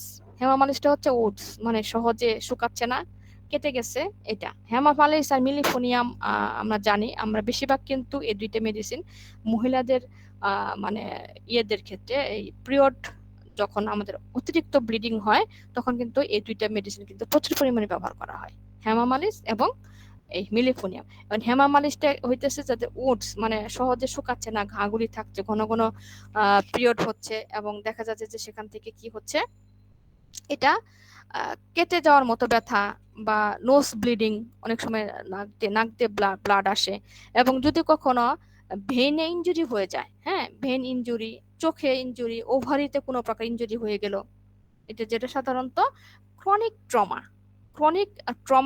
ট্রমার ক্ষেত্রে, মানে অনেক দিন যাবত সেই ট্রমাটা পাচ্ছে, তার ওভারিতে কোনো ব্যথা বা তার ইউটেরাসে কোনো ব্যথা, সেখান থেকে আস্তে আস্তে আস্তে আস্তে ব্লিডিং হচ্ছে, এবং ব্লিডিংটা কি হচ্ছে, কালচে রঙের ব্লিডিং হচ্ছে, সেখানে শুকাচ্ছে না, মানে একটা ইনফ্লামেশন হয়ে গেছে, কালচে রঙের ব্লিডিং হচ্ছে, এবং এই কারণে তার অনেক সময় দেখা যাচ্ছে যে ব্লিডিং হয়তো থেমেও যাচ্ছে বা বারবার ব্লিডিং হচ্ছে, এই ধরনের ক্ষেত্রে বা হিলিং হতে চাচ্ছে না, এই ধরনের ক্ষেত্রে হচ্ছে হেমামালিস। আর মিলিফোলিয়াম হচ্ছে হ্যামোরেডস, যে কোনো ধরনের যে কোনো হ্যামোরেজের ক্ষেত্রে, অশ্বর ক্ষেত্রে হয়তো লাল রঙের অশ্বর থেকে লাল রঙের ব্লাড আসছে, নাক দিয়ে লাল রঙের ব্লাড আসছে, হ্যাঁ, যে কোনো ক্ষেত্রে হেমামালিসটা কিন্তু খুব ভালো কাজ করে। এবং বিশেষ করে ইন্টারনাল ইনজুরিতে, ইন্টারনাল কোনো ইনজুরি হলো, ইনজুরি দেখা গেছে একদম ব্লিডিং, একদম লাল। এবং শুধু তাই না, হেমামালিস কিন্তু যদি লাং থেকেও কারো ব্লিডিং হয়, মানে কি কাশতে কাশতে কাশতে কাশতে লাল রঙের ব্লিডিং হইতেছে, যে ব্লিডিংটা আমরা লাং থেকে বলি, এবং নোজ থেকে নাক থেকে ব্লিডিং হচ্ছে এবং কালারটা হচ্ছে ব্রাইট রেড, হ্যাঁ, এই ধরনের ক্ষেত্রে কিন্তু হেমামালিস মিলিফোনিয়াম আপনি খুব ভালো কাজ করে। মিলিফোলিয়ামের কথা বলছিলেন না? সরি, মিলিফোলিয়াম না? হ্যাঁ হ্যাঁ, জি জি, মিলিফোনিয়াম। আপনি অনেকক্ষণ ধরে মানে আমার কথাটা ভুল হয়ে যাচ্ছিল আর কি। Thank you madam. হ্যাঁ, মিলিফোনিয়াম, এটা মিলিফোনিয়াম রেড কালার যেটা, সেটা মিলিফোনিয়াম। আর যেটা একটু ব্রাইট কালার সেটা হচ্ছে হেমামালিস। হ্যাঁ, তো এই রেড কালারের ক্ষেত্রে আমরা অবশ্যই মিলিফোনিয়াম দেব। এবং মিলিফোনিয়ামের আরেকটা ভালো ইয়ে আছে, সেটা হচ্ছে আমরা হয়তো জানি না যে লাং থেকে যে ব্লাড আসে, অনেক সময় কাশতে কাশতে কাশতে কাশতে দেখবেন যে রেড কালারের ব্লাড আসতেছে। হ্যাঁ, এই ক্ষেত্রে কিন্তু মিলিফোনিয়াম খুব ভালো একটা রেমেডি। এবার আমি আসি, সময় কি আছে, আমি কি কন্টিনিউ করব? করেন ম্যাডাম, করেন। আচ্ছা, বললে কন্টিনিউ করব, সমস্যা নাই। এবার আমি আসি, এটাও একটা পেইন, হ্যাঁ, স্পাইনাল পেইন। আমাদের কাছে অহরহ রুগী আসে স্পাইনালের পেইন, কত লাম্বার L2 3 4 5 6 7, অমুক ডিস্ক তমুক ডিস্ক বালজ হয়ে গেছে, অমুক ডিস্ক প্রলাপস হয়ে গেছে, আসে না আমাদের? অনেক এরকম পেশেন্ট পাওয়া কিন্তু খুব, মানে পায় না, এটা কিন্তু খুব রেয়ার। সব, আমি মনে করি এখানে যারা আছেন মোটামুটি অনেকেই এই পেশেন্টগুলি পান। স্পাইনাল কর্ড কি, সাধারণত স্পাইনাল কর্ডে আমাদের 33টা, এর মধ্যে সার্ভাইকাল পেইন হচ্ছে 7টা, থোরাসিক স্পাইন হচ্ছে 12টা, লাম্বার পেইন 5টা, স্যাক্রাম 5টা এবং কক্সিস 5টা, এটা আমরা জানি। হ্যাঁ, তাহলে এখন আমি একটু ঘুরে আসি যে কোথায় পেন হলে কোনটা আমরা দিব। হ্যাঁ, সার্ভাইকাল স্পাইন মানে যেটা 7টা থাকে আর কি। হ্যাঁ, একটু দেখি, এটা বোধহয় আমি ফিগার মনে হয় দিতে পারি নাই আপনাদের, এখানে দেখি কি ফিগার দিয়েছিলাম, এই যে এটারও ফিগার আছে, বুঝছেন? দেখেন কোথায় কোনটা হয়, আগে এটা আমি করে নেই। জেলসিমিয়াম, জেলসিমিয়ামটা কোথায় দিব? সার্ভাইকাল পেইনে যদি, মানে সার্ভাইকাল রিজনে যে 7টা জায়গা আছে, সার্ভাইকাল রিজন তো আমরা চিনি, ঘাড় থেকে মানে কানে গলা নিচে থেকে একদম ঘাড় পর্যন্ত। কারো মনে হয় অডিও খোলা রেখেছেন, একটু ডিস্টার্ব ফিল করছি আমি, কাইন্ডলি একটু অডিওটা বন্ধ করেন, সাই সাই একটা আওয়াজ হচ্ছে। হ্যাঁ, সেই ক্ষেত্রে কিন্তু আমাদের 5টা রেমেডি কি কি, জেলসিমিয়াম, ল্যান্থানিন, এটা কি ল্যান্থানিনটা কি, ক্যালিফস, কস্টিকাম এবং কলোসেন্থিস।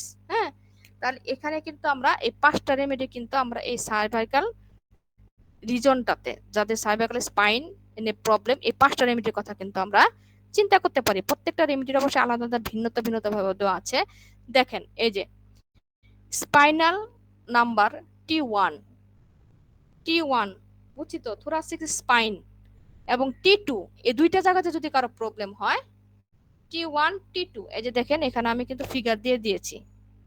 থোরাসিক স্পাইন আমি কিন্তু সার্ভাইকাল বলে ফেলছি, এবার আমি থোরাসিক স্পাইনে দেখেন T1 থেকে T2 এর পর্যন্ত, এই যে এই জায়গাটাতে T1 T2, এই দুইটা জায়গাতে যদি ব্যথা হয়, তাহলে আমরা একবার সিমিসিফিউগার কথা চিন্তা করব। T1 এবং T2 স্পাইন নাম্বার যদি T1 থেকে T4, অর্থাৎ এটুক 1 2 3 4, এই 4টা রিজনে যদি পেইন হয়, তাহলে আমরা কলোসিন্থিসের কথা চিন্তা করব।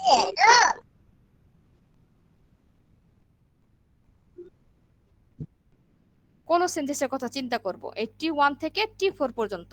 যদি কারো কোনো পেশেন্টের, আপনার আমাদের কাছে তো অবশ্যই একটা এক্সরে প্লেট নিয়ে আসে, আমরা দেখি ওখানে এখন স্পষ্টভাবে লেখা থাকে যে spine number T1 T2 disk বালজ, বা T1 T4, T1 থেকে T4, বা T1 থেকে T5, এরকম কিন্তু লেখা থাকে এক নাগারে। হ্যাঁ, তো এরকমের ক্ষেত্রে কিন্তু আমরা একটু ভেবে দেখবো যে এটা দিচ্ছে কি কলোসিন্থিস।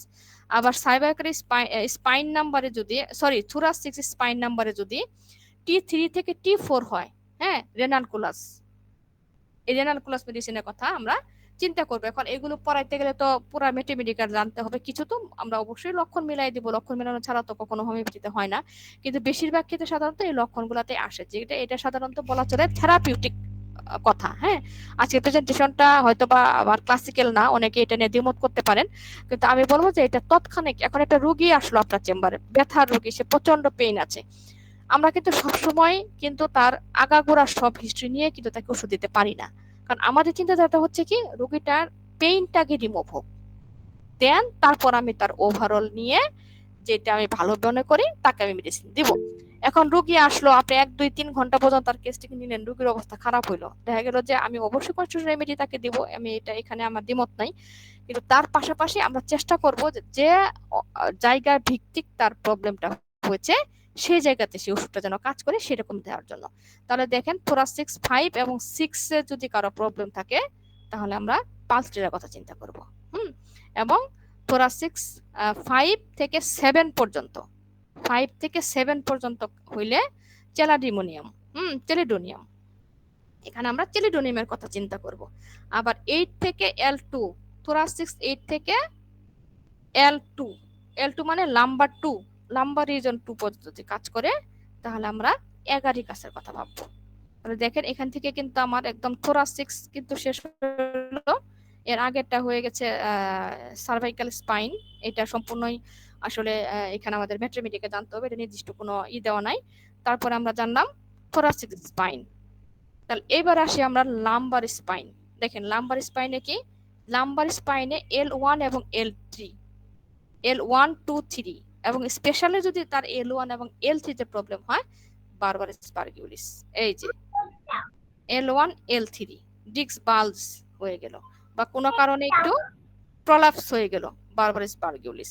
Lumber spine number L3 L4 bryonia, lumbar spine number L4 pulsatilla. দেখেন এই যে এখানে আপু একটু থামায়, আপু নতুন লিংক কি দিতে হবে? 2 মিনিট আছে, আর নতুন লিংক কি দিতে হবে? তাহলে বলে দেন, লিংক রেডি না, করি। আমি এটুকুই শেষ করে ফেলি, নেক্সট আমি পরে বলা বলবো না। হ্যাঁ, ওকে। তারপর নতুন লিংক দিয়ে দেন, এটা শেষ করার পর নতুন লিংক দিয়ে দেন, ওখানে আলোচনা যা করার পরে শেষ করে দিই। Lumbar spine number L4 pulsatilla, lumbar spine number L4 5 chelidonium, lumbar spine number L5 nux vomica. হ্যাঁ, তাহলে এখানে পুরাটাই কিন্তু দেওয়া আছে। যাই হোক, প্রেজেন্টেশন অনেক ছিল, প্রেজেন্টেশন অনেক আছে, আর আমি এখানে আমি গেলাম না, আমি এখানে এখন যেহেতু সময় কম,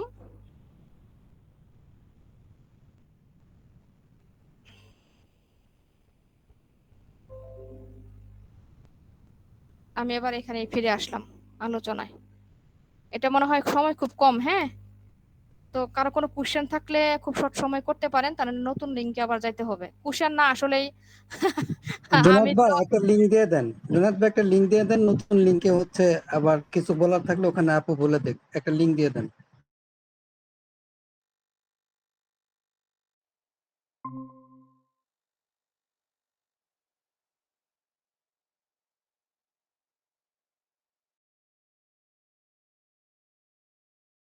একটু গ্রুপে দিয়ে দেন, আর তাহলে আমরা জয়েন করবো কিভাবে? জি জি, গ্রুপে দিয়ে দেন, জুনাদ ভাই হ্যাঁ, গ্রুপে লিংক গ্রুপে দিয়ে দিয়ে দেন। দেন।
আপু শুরু করে দেন।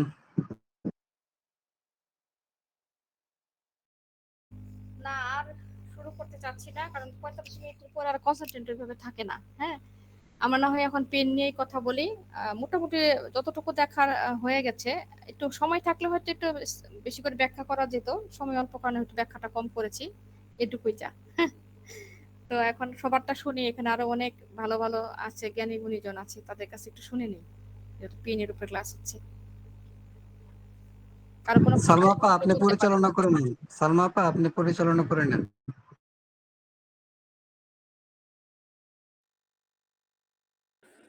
ধন্যবাদ। অনেক অনেক ধন্যবাদ ডাক্তার লাবণী আবিনকে। সুন্দর একটা গোছানো এবং ক্যালকুলেটিভ একটা পেইনের উপরে একটি কার্যকরী প্রোগ্রাম উপস্থাপন করার জন্য আসলেই ধন্যবাদ। আমরা সবাই খুশি হয়েছি এবং অনেক বেশি আগ্রহ জন্মেছে লাবণী আমিনের উপস্থাপনার উপরে। এখন কেউ কি বলবেন? বিডি জামান ভাই, আপনি কিছু বলবেন? হ্যাঁ, আমি একটু জামান স্যারের কাছে শুনতে চাচ্ছি, উনিও অনেক সুন্দর লেকচার দিয়েছিলেন পেনের জন্য। জামান স্যারকে কিছু বলার জন্য অনুরোধ করছি।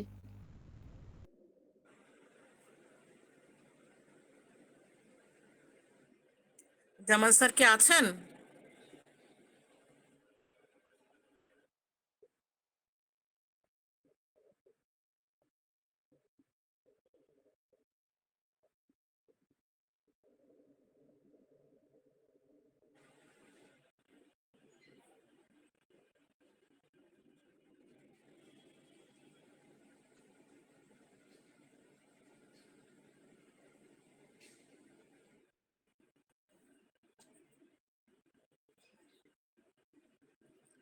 খুবই সুন্দর একটা অর্গান ভিত্তিক ক্যালকুলেটিভ আলোচনা হয়েছে। এটা আসলে আমাদের সবারই নোট রাখা উচিত, তার কারণ এটা মনে রাখা সম্ভব না। রুগী আসলে সেটা যেন আমরা সাথে সাথে দেখে রুগীকে দিতে পারি। তাহলেই আমরা আসলে লাবণ্য আমিনের এই কষ্টটাকে সার্থক বলে মনে করব। জুনায়েদ ভাই, আপনি কিছু বলবেন?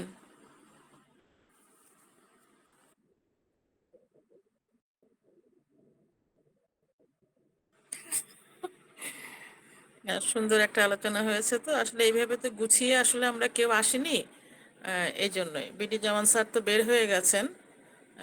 তাসলিম ভাই, আপনি কিছু বলবেন? আপু এত সুন্দর আলোচনা হয়েছে, এরপরে আর বলার কিছু থাকে না। আমি ধন্যবাদ জানাই ডাক্তার লাবণী আপুকে, এবং আরো বেশি করে ধন্যবাদ জানাই যে সালমা আপুকে আপনি এরকম একজন লেকচারার আমাদের মাঝে নিয়ে এসেছেন, এবং ভবিষ্যতে আরো সুন্দর সুন্দর লেকচারার নিয়ে আসবেন। এজন্য আমি সালমা আপাকে বলবো যে আপনি একটু সবার সাথে যোগাযোগ করে আরো কিছু ভালো লেকচারার আমাদের মাঝে নিয়ে আসুন। ধন্যবাদ। আসলে আসলে আস্তে আস্তে আমার মনে হয় আমাদের এই গ্রুপটা সমৃদ্ধ হবে বা হচ্ছে। আর একটা কথা, কিন্তু আজকে যে কষ্ট করে লাবণী আমিন আমাদের কেটে দিলেন, মুখস্থ করতে হবে এবং আমাদেরকে পড়া দিতে হবে। তাসলিম হ্যাঁ ভাই, হ্যাঁ, ঠিক অবশ্যই বললাম নাকি? অবশ্যই। এটা আপনার দায়িত্ব থাকলো আপা, আপনি সিনিয়র মানুষ, আমাকে সহ, মানে আমি হ্যাঁ, সহ না, পড়া দিব সবাই আর কি। সবাই পড়া নিব, পড়া দিব। এখন হ্যাঁ, যত পড়বো, না শিখতে হবে তো, কারণ জানতে শিখতে হবে, তা হবে। না হলে তো হ্যাঁ, হবে না। আমার আজকে আসলে সত্যি কথা বলতে আমি একদমই সময় পাইনি। আমি যদি একটু পরে আসতাম তাহলে হয়তো আমি আরো ভালো করে প্রেজেন্টেশনটা দিতে না, পারতাম। আমরা আমরা তো এই আজকে জন্য শেষ ক্লাস এরকম না, আমরা ঘুরিয়ে ফিরিয়ে আলোচনা হ্যাঁ, করব। আমি আমি দুঃখিত, কারণ আমি একদম এই যে জাস্ট আমি 10টায় মানে ঢুকেই আমি প্রথমে ই করছি আর কি, মানে এতক্ষণ আমি ব্যস্ত ছিলাম। হ্যাঁ, সালমা আপা ওকে, বোধহয় জানেন, ওই যে ওই রুগীটা আবার ফোন দিছিল। যাই হোক, আজকে ব্যস্ত ছিলাম আর কি অনেক। আর একটু পরে বুঝতেছি। নিলে একটু গুছায় বলা যায়। আমি কিন্তু একটু শর্ট করেই ম্যাটারমেটিগুলি বললাম, কারণ পেনের বিষয়গুলো তো এগুলো আসলে সূক্ষ্ম সূক্ষ্ম মডেলিটি। হ্যাঁ, এগুলো একটু আরেকটা না বললে আরেকটা বলা যায় বিষয় না। কি, আমরা আমরা কেস টেকিং করে আমরা ক্লাসিক্যাল তো করি, কিন্তু আসলে সবসময় তো ক্লাসিক্যাল করা যাবে না।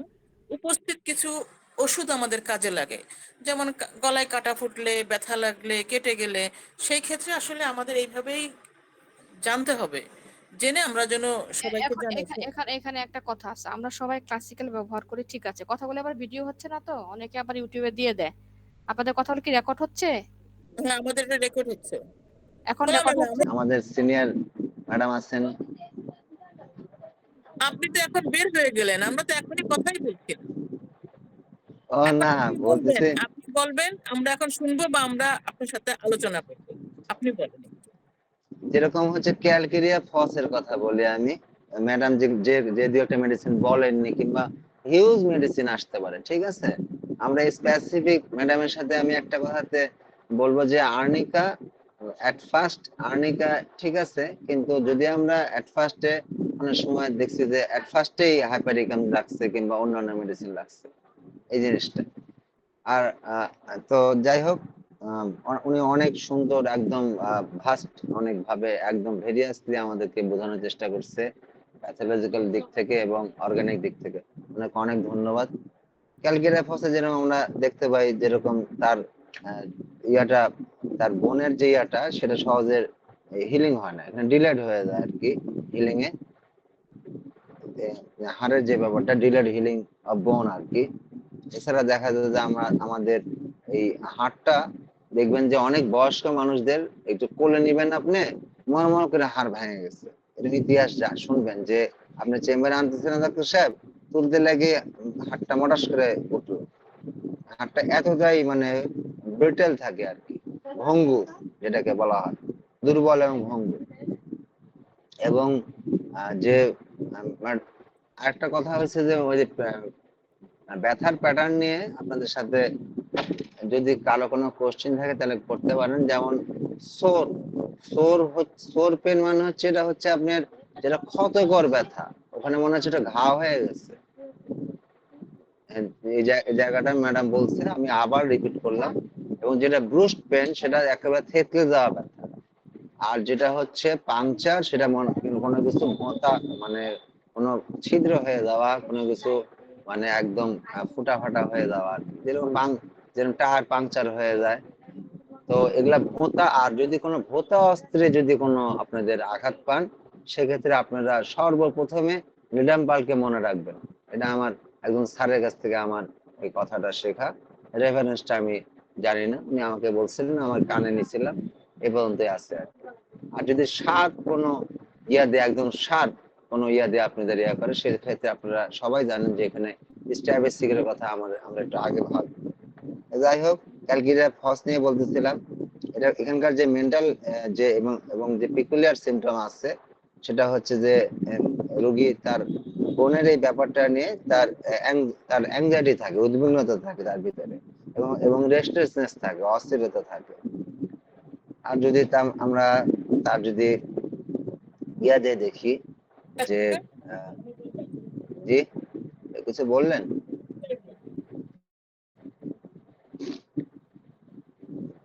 জি, বলছে হাড়ের ব্যথা আমি আমাদের। আমি একটু অনুমতি নিয়ে নিচ্ছি আসলে। আমাকে একটু বিদায় নিতে জি, হচ্ছে, আমার মেয়ে আছে তো, ওর আবার ঘুমের ও টাইমটা পার হয়ে যাচ্ছে। হ্যাঁ, আমি জি আন্তরিকভাবে জি যদি অনুমতি দেন তাহলে আমি লিভ দিতে চাচ্ছি আর কি। জি, আপনি আমাদের সবার জন্য দোয়া রাখেন, বাচ্চার প্রতি আদর থাকবে।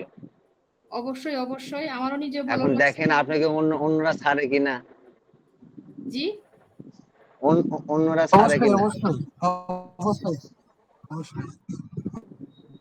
জি, ওই যে আমার মেয়েটার আবার কালকে স্কুল আছে তো, দেখা যাচ্ছে ওকে টাইমলি না ঘুমালে সকালে উঠতে চাবে না। আমার তো মাঝে মাঝে মনে হয় যে হোমিওপ্যাথিতে কেন বিয়ের আগে আসলাম না, যদি হোমিওপ্যাথিতে আসতাম তাহলে বিয়েই করতাম না আমি। হ্যাঁ লাবণী, অনেক অনেক ভালো লাগলো, মানে অসম্ভব সুন্দর হয়েছে প্রেজেন্টেশন সহ। মানে আমি অসম্ভব প্লিজড। আমি এগুলো আবার বারবার পড়ে আমাদের আসলে মনে রাখার দরকার। নাদিয়া হ্যাঁ, আপা, যাতে এতক্ষণ ছিলেন হ্যাঁ নাকি আপনি? হ্যাঁ ছিলাম তো। তাই না? আপনার তো দেখা পাই না। কেমন আছেন? আছি ফলায় থাকে আলহামদুলিল্লাহ। ফলায় থাকে। আচ্ছা আচ্ছা, নাদিয়া আপারে খুব কম দেখা যায়। দেখা যায় অন্য অনেক জায়গায় দেখা যায়, অনেক জায়গায় দেখা যায় না, এই আর কি। যাই হোক, মাল্টি জায়গায় ব্যস্ত তো, মাল্টি জায়গায় ব্যস্ত, এখন সব জায়গায় সে কাজ করে। তো ঠিক আছে, তাহলে আমি একটু তাহলে লিভ দিতে চাচ্ছি, আপনারা আলোচনা করেন। হ্যাঁ, ওকে আচ্ছা ওকে, অনেক আল্লাহ ধন্যবাদ, হাফেজ, রাখেন, কথা আল্লাহ হবে হাফেজ। ইনশাআল্লাহ।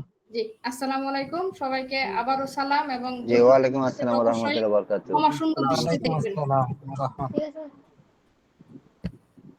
জি, বলতেছিলাম যে যে হাড়ের ব্যথার কথা আর কি, যে pain in bones specially at the site of old fracture, যেটা পুরাতন দেখা যাচ্ছে যে কোনো জায়গাতে ফ্র্যাকচার হয়েছে, ফাটল হয়েছে হাড়ের, সেই জায়গাগুলোতে কিন্তু আপনারা ক্যালকিরাফসের কথা একবার ভাববেন। যেমন দেখা যাচ্ছে যে আপনার কি এটাতে অ্যাগ্রাভেশন, আপনারা ক্যালকিরাফসে ঠান্ডা এবং ড্যাম্পড ওয়েদারে বৃদ্ধি, এবং এমএলএশন হবে ওয়ার্মথ এবং জেন্টাল মুভমেন্ট, সাধারণ একটু নড়াচড়া এবং একটু উষ্ণতায় আর কি আরাম পাবে।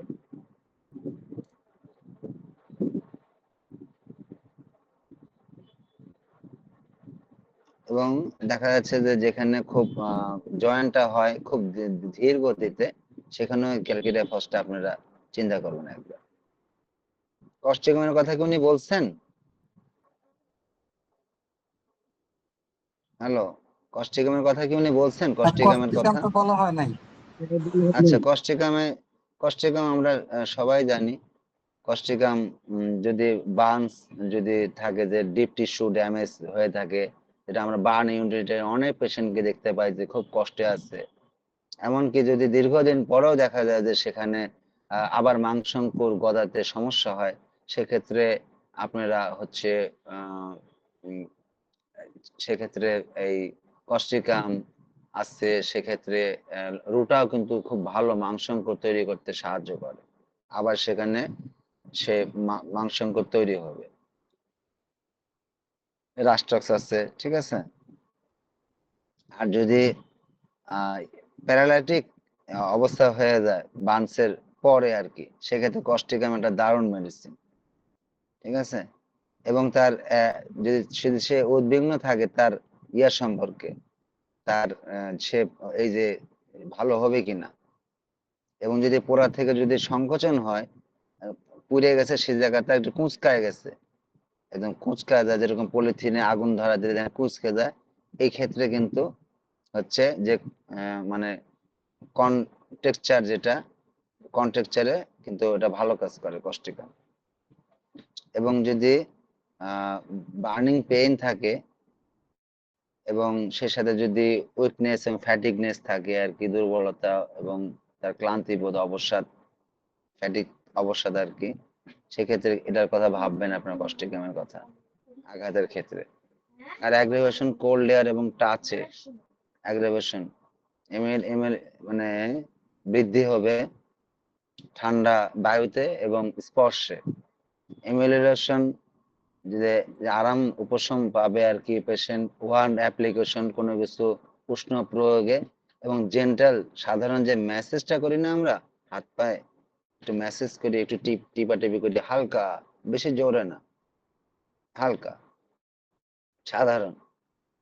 উনি হিপার সার্ভ নিয়ে বলেনি, হিপার সার্ভ যে ক্যালকেরিয়াম, আমরা সেটা নিয়ে কথা বলবি, শুধু হিপার সার্ভ না, হিপার সার্ভ ক্যালকেরিয়াম এটা নিয়ে যদি বলতে হয় যে এই যে অনসটা পাইলে, অনস মানে ইনজুরির একটা প্রতিশব্দ, অনস WOUNDS, এটাতে দেখা যাচ্ছে পুঁজ তৈরির একটা প্রবণতা থাকলে পরে এখানে এই মেডিসিনটার কথা আপনারা ভাববেন।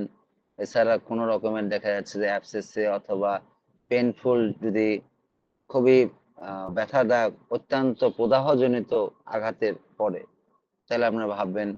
এবং এখানেও ইনফেকশনের একটা অ্যাংজাইটি থাকে, মেন্টাল এবং পিকুলিয়ার সিমটম বলতেছি দুই কথাতে, এবং ইরিটেবিলিটি থাকবে এখানে, তার একটা উত্তেজনা এখানে থাকবে রোগীর, এবং সেন্সিটিভিটি টু টাচ, স্পর্শে তার অনুভূতি প্রবণতা থাকবে, এবং এখানে দুর্গন্ধ থাকবে, একটা পুঁজের একটা দুর্গন্ধ থাকবে,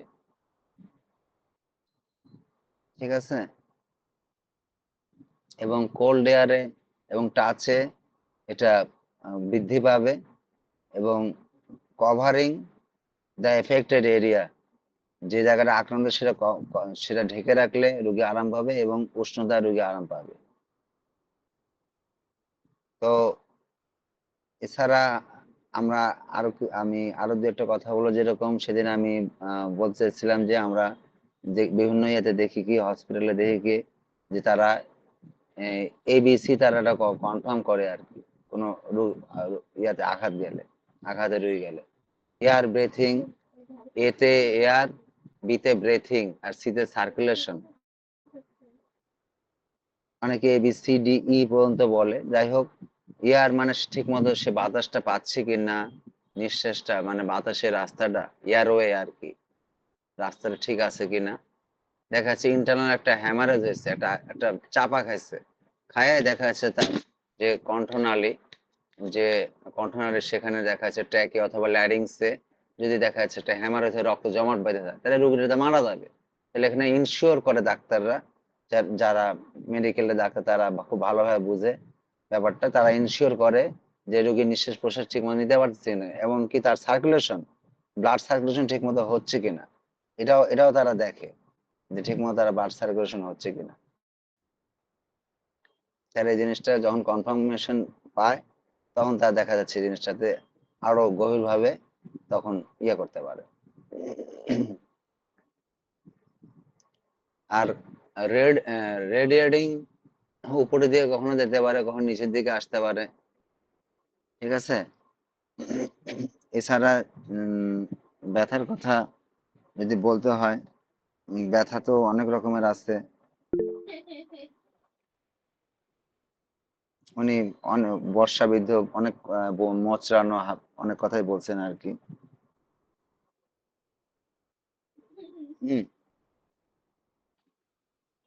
হ্যাঁ হ্যাঁ হ্যাঁ,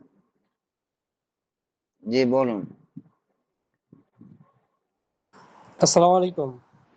জি, যে ওয়ালাইকুম আসসালাম আমার স্যার। একটা প্রশ্ন ছিল আর কি, যে সিজার হয়েছে রোগী আর কি, এখন যে পেটে ব্যথা করে আর কি, জ্বর আছে, কি ওষুধ দেওয়া যায় তাহলে? তৃতীয় সিজার আর কি, তৃতীয় সিজার আর কি। তৃতীয় সিজার, এটা এটা কতদিন আগে হয়েছে? এটা সিজার হয়েছে 21 তারিখ। 21 তারিখে, তাহলে এটা তো আজকে আচ্ছা। রোগীর ধরনটা ধরনটা কি আপনি জানেন? আমি বলতেছি, কিন্তু ধরনটা কি আপনি জানেন যে কি ধরনের ব্যথা, এ সম্পর্কে কিছু বলতে পারেন? কোনো মেসেজ? বলা যাবে, রোগী তো আমার কাছে আছে, জানলে মানে করা যাবে। হ্যাঁ বলেন বলেন। প্রশ্ন করেন তাহলে আমি মানে বলে দিই। মানে তার তার ব্যথা ধরন কি? যেরকম ম্যাডাম বললেন, যেন shooting pain, sharp pain, wandering pain, shifting pain, aching pain, টাটানি ব্যথা, হুল পড়ানোর ব্যথা, হাবে যাবে, কি ধরনের ব্যথা? মানে চেপে ধরলে ব্যথা এরকম আর কি বলতেছে, চাপা চাপা আর কি, চাপা চাপ চাপ চাপ ব্যথা আর কি অনুভব করতেছে, মানে পেটের ভিতরে আর কি, যেখানে কাটছে ওইখানে না, অন্য জায়গায় আর কি, সারা শরীরে সারা পেটে আর কি। সারা পেটে। উনি উনি কি ওনার ওনার মেন্টাল কি, যেরকম অনেকে, যেরকম আমি বলতেছি যে রেস্ট নিলে আরাম পাবে, গরম কিছু দিলে, ঠান্ডায় কিছু দিলে, এই ধরনের ব্যাপার স্যাপার গুলো একটু যদি দু একটা কথা বলতেন। এক পাশে শুয়ে থাকলেই ব্যথা করে, ব্যথা করে আর কি। শুয়ে থাকলে ব্যথা করে? জি জি, মানে ওনার আবার জ্বর আছে, সাথে জ্বরও আছে। জ্বর আছে? তাহলে জ্বর জি। আমাদেরকে রাস্তা রাস্তা দেখাবে, অসুবিধা নেই। জ্বরের কি সিমটম কি? ওনার হাত পা চাবানো, কামড়ানো, অস্থিরতা, এগুলো আছে? আছে, এগুলো ব্যথা আছে, ইয়ে আছে। চাপায় কিছু হালকা আর কি, হাত পা আঙুলের গিরায় কি আর কি, চাপায় আর কি মানে। আচ্ছা, জ্বরটা আসছে সিজার করার কদিন পরে? 21 তারিখে সিজার হয়েছে, জ্বরটা কবে আসছে? বাড়ছে তো 2-3 দিন হলো মনে হয় বাড়ছে, এর আগে তো জ্বর ছিল, মানে ওর মধ্যে ছিল না আর কি। ওই দিন হাত দিয়ে দেখি যে জ্বর আর কি শরীরে, আজ জ্বর আছে আর কি শরীরে। ওনার কি পাটা কি একই সমান? মাথা ব্যথা, পিপাসা? এই পাশে তো পানি কম খায় আগের থেকে আর কি, জ্বর জ্বর আছে তো, এখন তিতা লাগে, পানি খাইতে পারতেছে না আর কি। এমনি মেন্টাল স্টেটটা কেমন আছে? কোনো ভয়, ভীতি, আতঙ্ক, হাবিজাবি, না, অস্থিরতা? এরকম নাই, ওরকম খুবই না, কিন্তু ব্যথাটা অনেক সময় বেশি করে, খুবই হয়ে যায় আর হুম। কি। তাহলে এখানে আপনার যে জায়গাতে করছে সে জায়গাতে না, ব্যথাটা অন্য জায়গাতে করতেছে, অন্য তাই তো? জায়গায়, অন্য জায়গায় যেখানে করছে তো, অন্য জায়গায় পেটে পেটে আর কি, সারা পেটে করতেছে। জ্বর কি একভাবে আছে না আসা যাওয়া করতেছে? জ্বর কি স্টেবল আছে নাকি, আসা না করে? মাঝে মাঝে কম থাকে, আবার বাড়ে আর কি। আচ্ছা, যে জায়গাটা করতেছে, লাস্ট কোশ্চিন, ওখানে ঠান্ডা দিলে আরাম, চাপে ধরলে আরাম, না গরমে আরাম? এগুলো তো কিছু করে নাই আর কি, আর ঠান্ডা গরম কিছুই তো আর করে নাই। তবুও ওনার কি মনে হয় যে ওনার ঠান্ডা দিলে আরাম হবে না দিলে আরাম হবে? গরম দিলে? গরম দিলে ভালো লাগবে আর কি বলতেছে আর কি, গরম পানি দিয়ে গোসল করে এমনি, বলতেছে গরম দিলে ভালো লাগবে আর কি। ঠান্ডা সহ্য করতে পার? আচ্ছা, আমি আপনার কোশ্চেন দিয়ে দিচ্ছি, একটু পরেই উত্তরটা দিয়ে আচ্ছা দিচ্ছি আমি। আচ্ছা, ঠিক ঠিক আছে। আছে। আচ্ছা জি, জি আসসালাম। জি, ধন্যবাদ। নমস্কার।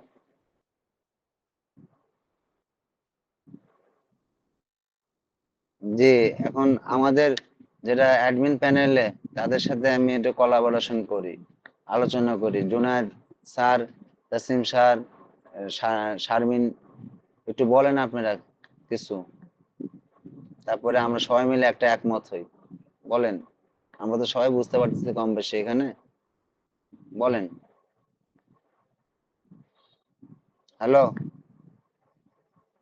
সালমা আপা শুরু করেন, সালমা আপার কাছ থেকে আসুক সিনিয়র। আমরা আমরা আমরা 5 থেকে 7 মিনিটের মধ্যে একটা একটা জায়গাতে চলে যাব সবাই মিলে, ইনশাল্লাহ।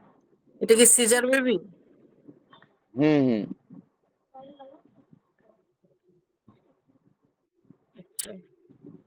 কি হবে আসলে আমি বুঝতে পারতেছি না। এখানে আসলে গরমে। প্রথমে গরমে তার আরাম লাগছে, আবার হুম। দেখেন মুখে তিতা লাগছে, এটা একটা আছে। তার মধ্যে কি কি আতঙ্ক বা ভয় কোনো কাজ করছে কিনা? না না, শোনেন আমি বলি, হচ্ছে এখানে আতঙ্ক কাজ করতেছে না। হ্যাঁ বলেন। না ওষুধ মানে আমি একটু দূরে ছিলাম, পরের দিকে শুনেছি তো, এই জন্য বলছি যে সিজার করার পরে তার পেটে ব্যথা, জ্বর জ্বর আছে। আর্নিকা মন দিয়ে আসলে শুরু করতে হবে আমার যা মনে এখানে হয়। এখানে হ্যাঁ, ঠিক আছে ম্যাডাম, আপনি খুব ভালোই কথা বলছেন। তাসিম স্যার আর জুনায়েদ স্যার একটু বলেন আপনারা।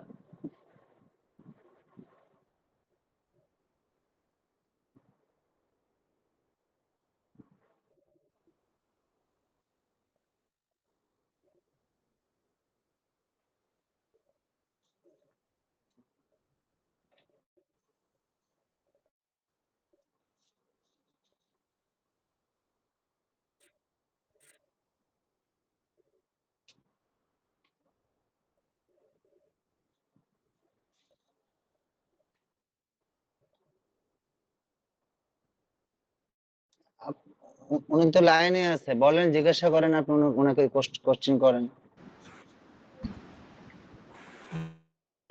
চলতেছে নাকি এখন?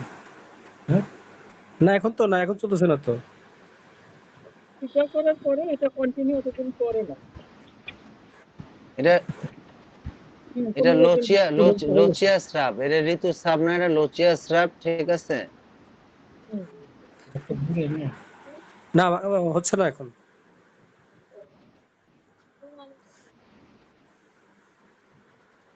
আর্নিকা মোটামুটি 31 ডোজ দেওয়া হয়েছে আর কি। আচ্ছা, আর কেউ কিছু বলবেন না? আমি আমি আমি শেষ করব কথা। জি। আর্নিকা মন দেওয়ার পরে তার কি আসে, তারপরে যাবে। কারণ কি একটা আচ্ছা। বেবি ছিল, সে বেবিটা চলে আসছে, এবং একটা বড় একটা অংশ সে এখান থেকে ফাঁকা হয়েছে, এবং তাকে কিন্তু এনেস্থেশিয়া দেওয়া হয়েছে, তাই না? এনেস্থেশিয়া আচ্ছা দিলে তো স্প্লাজমেটিক একটা চাপ একটা সারা শরীরেই কিন্তু একটা আসে। এখানে ব্যথাটা প্রথমে আর্নিকা দেওয়ার পরে আসলে বুঝতে হবে তার আর কি যায়। আচ্ছা, তাসিম স্যার কিছু বলবেন? আমি শিক্ষানবিশ, শিখতেছি। আপনি খুব খুব খুব খুব চালাক মানুষ, আপনি কোনো না, সময় তাহলে আমরা সবাই উত্তর আলোচনা দেন। করেই ঠিক করবো আমাদের তো। হ্যাঁ আমি। আমি তো ওই যে আর্নিকা মন 31 ডোজ দিছি আর কি, 1 ডোজ খাওয়ানো হয়েছে। অভ্যাস করো। আচ্ছা আচ্ছা, আমি ইয়ার কথা শেষ করার পরে আমি কথা শুরু করব। আপনি বলেন, আপনি ওই যে বলেন। আমাদের গোলামুল ভাই হাত তুলছে, ওনাকে কিছু বলতে দেওয়া হোক। হুম হুম, অবশ্যই। আসসালামু আলাইকুম। ওয়ালাইকুম আসসালাম। আমি সাভার থেকে শহীদুল ভাই বলছিলাম। বলেন শহীদুল ভাই আপনার মতামত। আমার মনে হয় যে সিমফাইটাম হইতে পারে, আমি শেষের অংশ শুনছি অবশ্য। কোথায়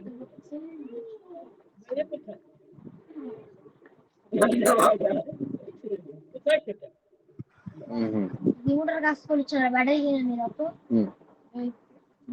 আচ্ছা, এখানে এখানে এই ইয়া বিডি জামান স্যার, জি জি, এখানে আমি, আর্নিকা বলছেন, হ্যাঁ বলেন। আমাদের সাভারের শহীদুল ভাই বলছে টিম ফাইটাম।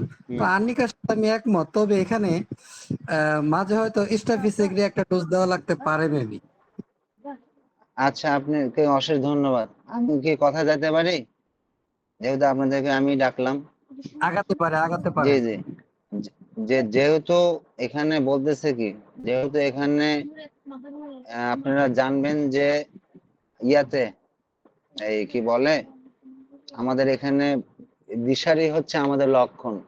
আর্নিকার গ্রেট লক্ষণ হচ্ছে যে একদম ব্রোস্ট পেন, একদম সোর পেন, এবং সে টাচের প্রতি খুবই সংবেদনশীলতা থাকবে।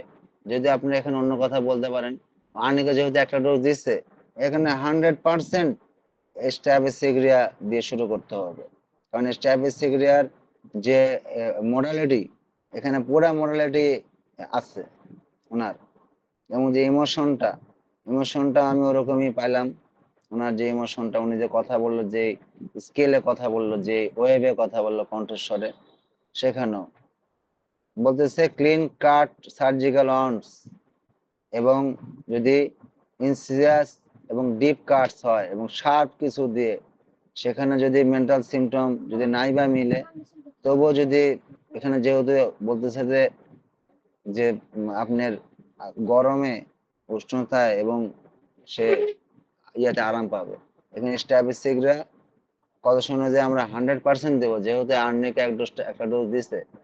এখানে আমি হলে আর্নিকা না দিয়ে প্রথমেই আমি স্ট্যাবিসিকরা দিতাম, দেন হয়তো বা আমি আর্নিকাতে যেতাম হয়তো, যদি আনকনসিয়াসের সাথে এখানে ব্যাপার আছে যে রোগীটার।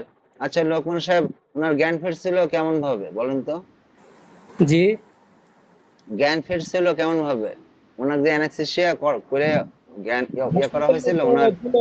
আমরা তো ভিতরে তো যাই নাই, তো বাচ্চা দিয়ে গেছে, বললো যে বাচ্চা সুস্থ আছে আর কি। হ্যাঁ, জ্ঞান ছিল বলছে, এবার ই করছে, তাও বললো আর কি অস্থির লাগছে, এটা বলতেছে আর কি।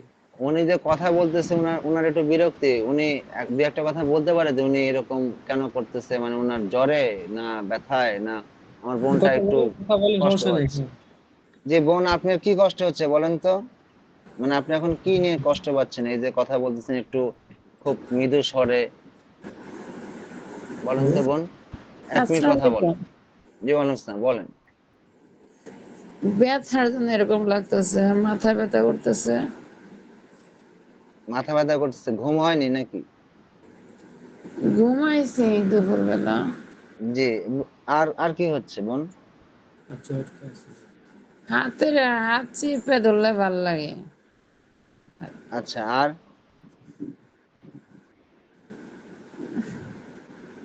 আর এই যে নড়াচড়া, একদিকে শুতে পারি না, ব্যথা করে, মানে টান লাগে পেটে, তখন ব্যথা বেশি হয়। হুম হুম, এমনি এমনি এমনি আপনার বমি টমি নাই তো, তাই না? না, বমি টমি নাই। এই জ্বর যখন বেশি হয় তখন খাওয়ার রুচি থাকে না, খাওয়া দাওয়ার কোনো রুচি থাকে না, হ্যাঁ, সবকিছু। এটা, জি জি জি, তাহলে 21 তারিখ থেকে আজকে এই তারিখ পর্যন্ত, তাই তো? জি, জ্বর আসছিল কয়দিন পরে বোন? জ্বর তো সবসময় থাকে, যখন বেশি আসে তখন খারাপ লাগে বেশি। তখন কেমন লাগে? তখন খাওয়া দাওয়া কোনো কিছু ভালো লাগে না, তখন মাথা ভার হয়ে থাকে। হুম হুম, ও, এমনি মাথা যন্ত্রণা আছে? এই যে চিপে যে দুই দুই সাইডে যে যে আমাদের যে লাফায়, লক্ষণ সাহেবের আমাদের ক্যারোটিড নার্ভ থ্রম্বিং হয়, দপদপানে মাথা ব্যথা থাকে, চাপা এরকম তো ধরলে না? ভাল লাগে। কপাল জি, কপাল চাপ চাপ দিয়ে ধরলে ভাল লাগে। আচ্ছা আচ্ছা, এমনি রক্ত স্বল্পতা আছে? রক্ত তো এক ব্যাগ ভরা লাগছিল।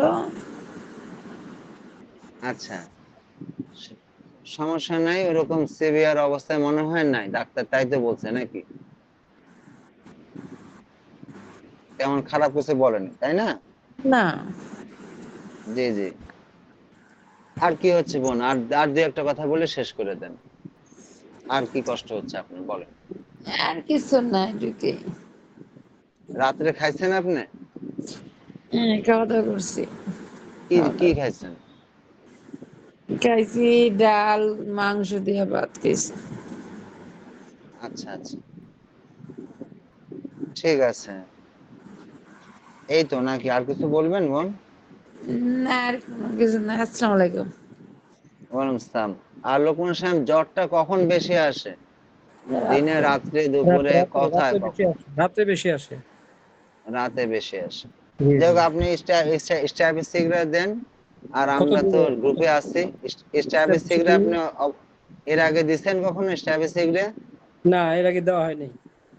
আপনি ইয়া দিবেন তাহলে। ওনার এজ কত হবে, বয়স? বয়স তো 28। তাহলে আপনি টুসি দেবেন, 200 দেবেন, 200।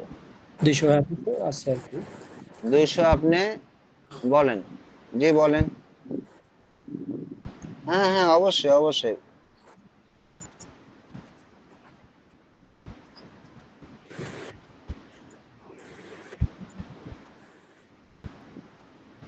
হুম হুম।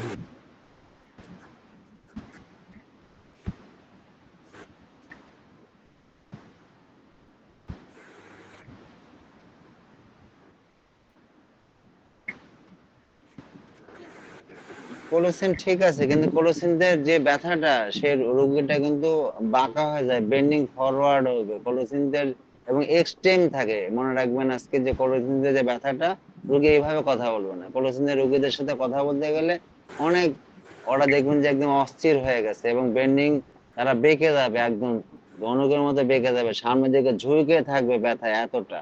এভাবে কথা বলবে না পেশেন্ট কোলোসিনদের। ঠিক আছে। আর এখানে আমরা জানি স্ট্যাবিস্টিক, বলেন।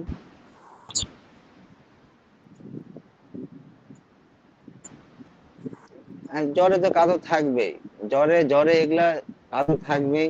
হ্যাঁ বলেন।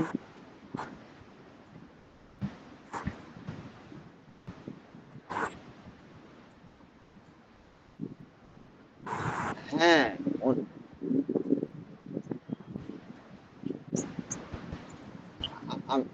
আম- আমি আরেকটা জিনিস ক্লিয়ার করে দিই এখানে। এই রোগীটা হচ্ছে, আপনি শুনে দেখবেন ওনার হাজবেন্ডের কাছ থেকে, যে উনি হচ্ছে একটু ওনার ভিতরে অনুভূতি প্রবণতা বেশি, যেটাকে আমরা সংবেদনশীলতা বলি।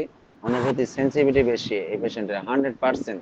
এখানে ওইভাবে যদি আমরা হাইপারিকাম কিংবা স্নায়ুগত ভাবে ওই জিনিসগুলো ভাবি, তাহলে এভাবে আসবে না। এখানে আমাদের পজিশন অনুযায়ী স্ট্যাবিস্টিকের আগে দেই, দেওয়ার পরে আপনারা, আমি তো আছি আপনাদেরকে নিয়ে গ্রুপে।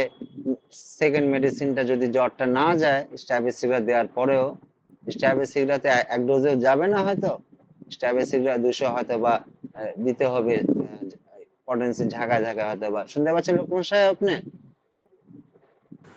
জি, শুনতে হ্যালো পাচ্ছি স্যার। লোকমান সাহেব। জি, হ্যাঁ, ওটা আমি দেখা যাচ্ছে লাইনে যে আছি। আপনি তৈরি তৈরি করে নিয়ে, 200 জি। তৈরি করে নিয়ে আপনি আপনি প্রতিবারে ঝাঁকি দিয়ে দিয়ে খাওয়াবেন, আচ্ছা, জি ঠিক শক্তিকৃত আছে। ভাবে পটেন্সি ইয়া জি করে দিয়ে আপনি খাবেন, খাওয়াবেন, এবং দেখবেন যখনই দেখবেন যে কমা শুরু হয়েছে, তখনই খাওয়ানোর ডিউরেশন, টাইম এবং ইয়াটা কমায় দেবেন। যখন দেখবেন যে মোটা ভালোর দিকে, তখন মেডিসিন অফ। জি জি। এবং আমাদেরকে একটু নোটিশ, আমাদেরকে একটু ইনফর্ম করবেন, জি আমাদেরকে একটু জানাবেন যে কি অবস্থা হলো। আর এটা জি। দেওয়ার পরে হয়তো অন্য কোনো মেডিসিন যাতে হতে পারে, মেবি আর মেবি নট। ঠিক আছে, তাহলে এখন আহ, হচ্ছে যেটা আমি বলতেছিলাম, আমি সেই বিষয়ে এখন একটু যাব। উনি ব্রায়ানিয়ার কথা বলছিলেন ম্যাডাম। তো ব্রায়ানিয়া নিয়ে কথা বলার আর কিছু নাই এখানে। ব্রায়ানের রাষ্ট্র সব শেষ করে ফেলছে। আমি এখন একটু অন্যদিকে যাব। আমাকে একটা মিনিট সময় দেন। হুম।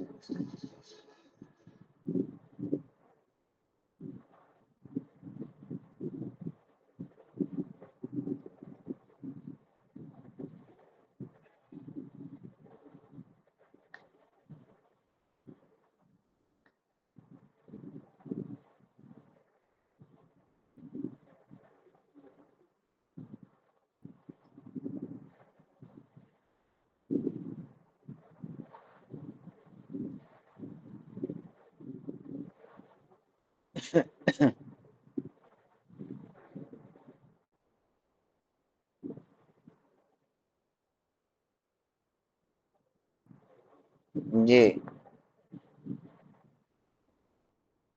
তো আমরা ইয়ে করতে পারি, আমরা দেখা যাচ্ছে পেশেন্টের এমআরআই স্ক্যান করতে পারি, সিটি স্ক্যান করতে পারি, আমরা এক্স রে ডিজিটাল করে আমরা রিপোর্ট করা নিতে পারি। কারণ অনেকে রেডিওলজিস্ট আমাদের হোমিও ডাক্তারদের মধ্যে এক্স রে ফিল্ম দেখে বুঝতে পারে না। এই কথাটা মাথায় রাখবেন আপনারা একটু।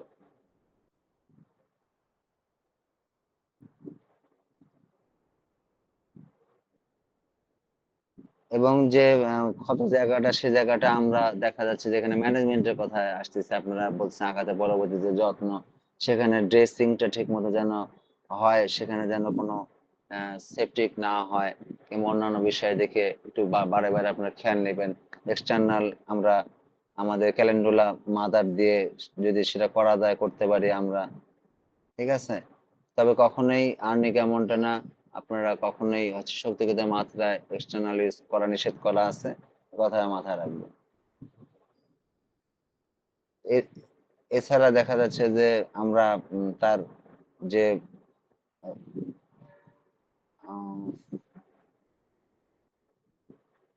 আমরা আমরা কোনো যদি হাড়টার ভেঙে যায়, আমরা অনেক সময় একটু তেরামো করি, আমরা ওটা ইয়ে করতে চাই না, কিন্তু কিন্তু রিপ্লেসমেন্ট করতে হবে অর্থোপেডিক দিয়ে। এই ব্যাপারটা মাথায় রাখবেন আপনারা, যে ওইভাবে যদি সিমফাটাম দিয়ে দেন আপনারা কিংবা ক্যালকিরিয়া ফস কিংবা হাবিজাবি দিয়ে দেন, ওইভাবে কিন্তু জোড়া লেগে যাবে। এক্ষেত্রে আগে একটা যারা অর্থোপেডিক ডাক্তার তারা ঠিক মতো সে জায়গা হাড়গুলোকে আবার রিপ্লেস করবে, দেন আপনারা তখন দেখা যাচ্ছে তাকে সিমফাটামটা বা হাবিজাবি আমাদের যা আছে সব আপনারা দিয়ে দিয়ে দেবেন। এই জিনিসটা আমাদেরকে অনেকটা অনেক সময় দেখা যায় জিনিসটা করতে চায় না, ঠিক আছে। আর ম্যাডাম একটা কথা বলছিলেন, আমাদের সিনিয়র ম্যাডাম সালমা আপা, যে অক্সিপিটালে ব্যথার অনেক মেডিসিনে আসে, তবে ন্যাট্রাম সালফার একটা ভালো মেডিসিন, তবে এখানে অবশ্যই আপনারা মিলায় নেবেন, এখানে কয়েকশো মেডিসিন আছে অক্সিপিটালের উপরে। এছাড়া যদি স্পাজমেটিক থাকে সেক্ষেত্রে আপনারা দেখবেন যে তার স্পাজমের সাথে ব্যথার সাথে এরকম কুপ্রামেট আসতে পারে, হাবিজাবি আসতে পারে, এরকম দেখে নেবেন। কুপ্রামের আঙ্গুলগুলো আগে মুড়ায় আসে, সে নখ আঙ্গুলগুলা বাঁকা করে ফেলে। আর যদি স্পাইনের উপরে থাকে, ম্যাক্সিমাম ক্ষেত্রে দেখা যাচ্ছে যে স্পাইনের ইয়েতে থাকে, যদি তার রেজিস্ট্যান্স না থাকে এমনিতে স্পাইনে ব্যথা, সেক্ষেত্রে দেখা যায় যে আপনার হ্যামামিলিস, তারপরে দেখা যাচ্ছে যে আপনি হাইপারিকামটা অনেক ক্ষেত্রে দেখছি যে খুব ভালো কাজ করে। আমাদের ড্রেসিং এর ব্যবস্থাটা আসলে খুব ইয়া দরকার আর কি।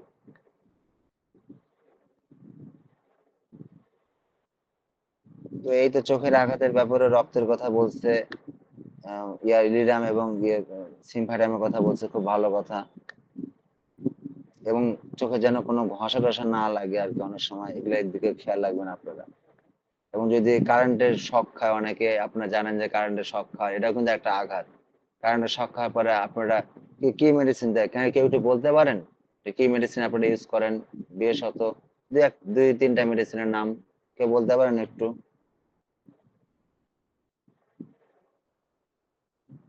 আপনারা ক্লাসে কেউ একটু বলতে পারেন? জুনাদ সাহেবকে বলি, আপনি কি ইউজ করেন ইলেকট্রিক শকের জন্য?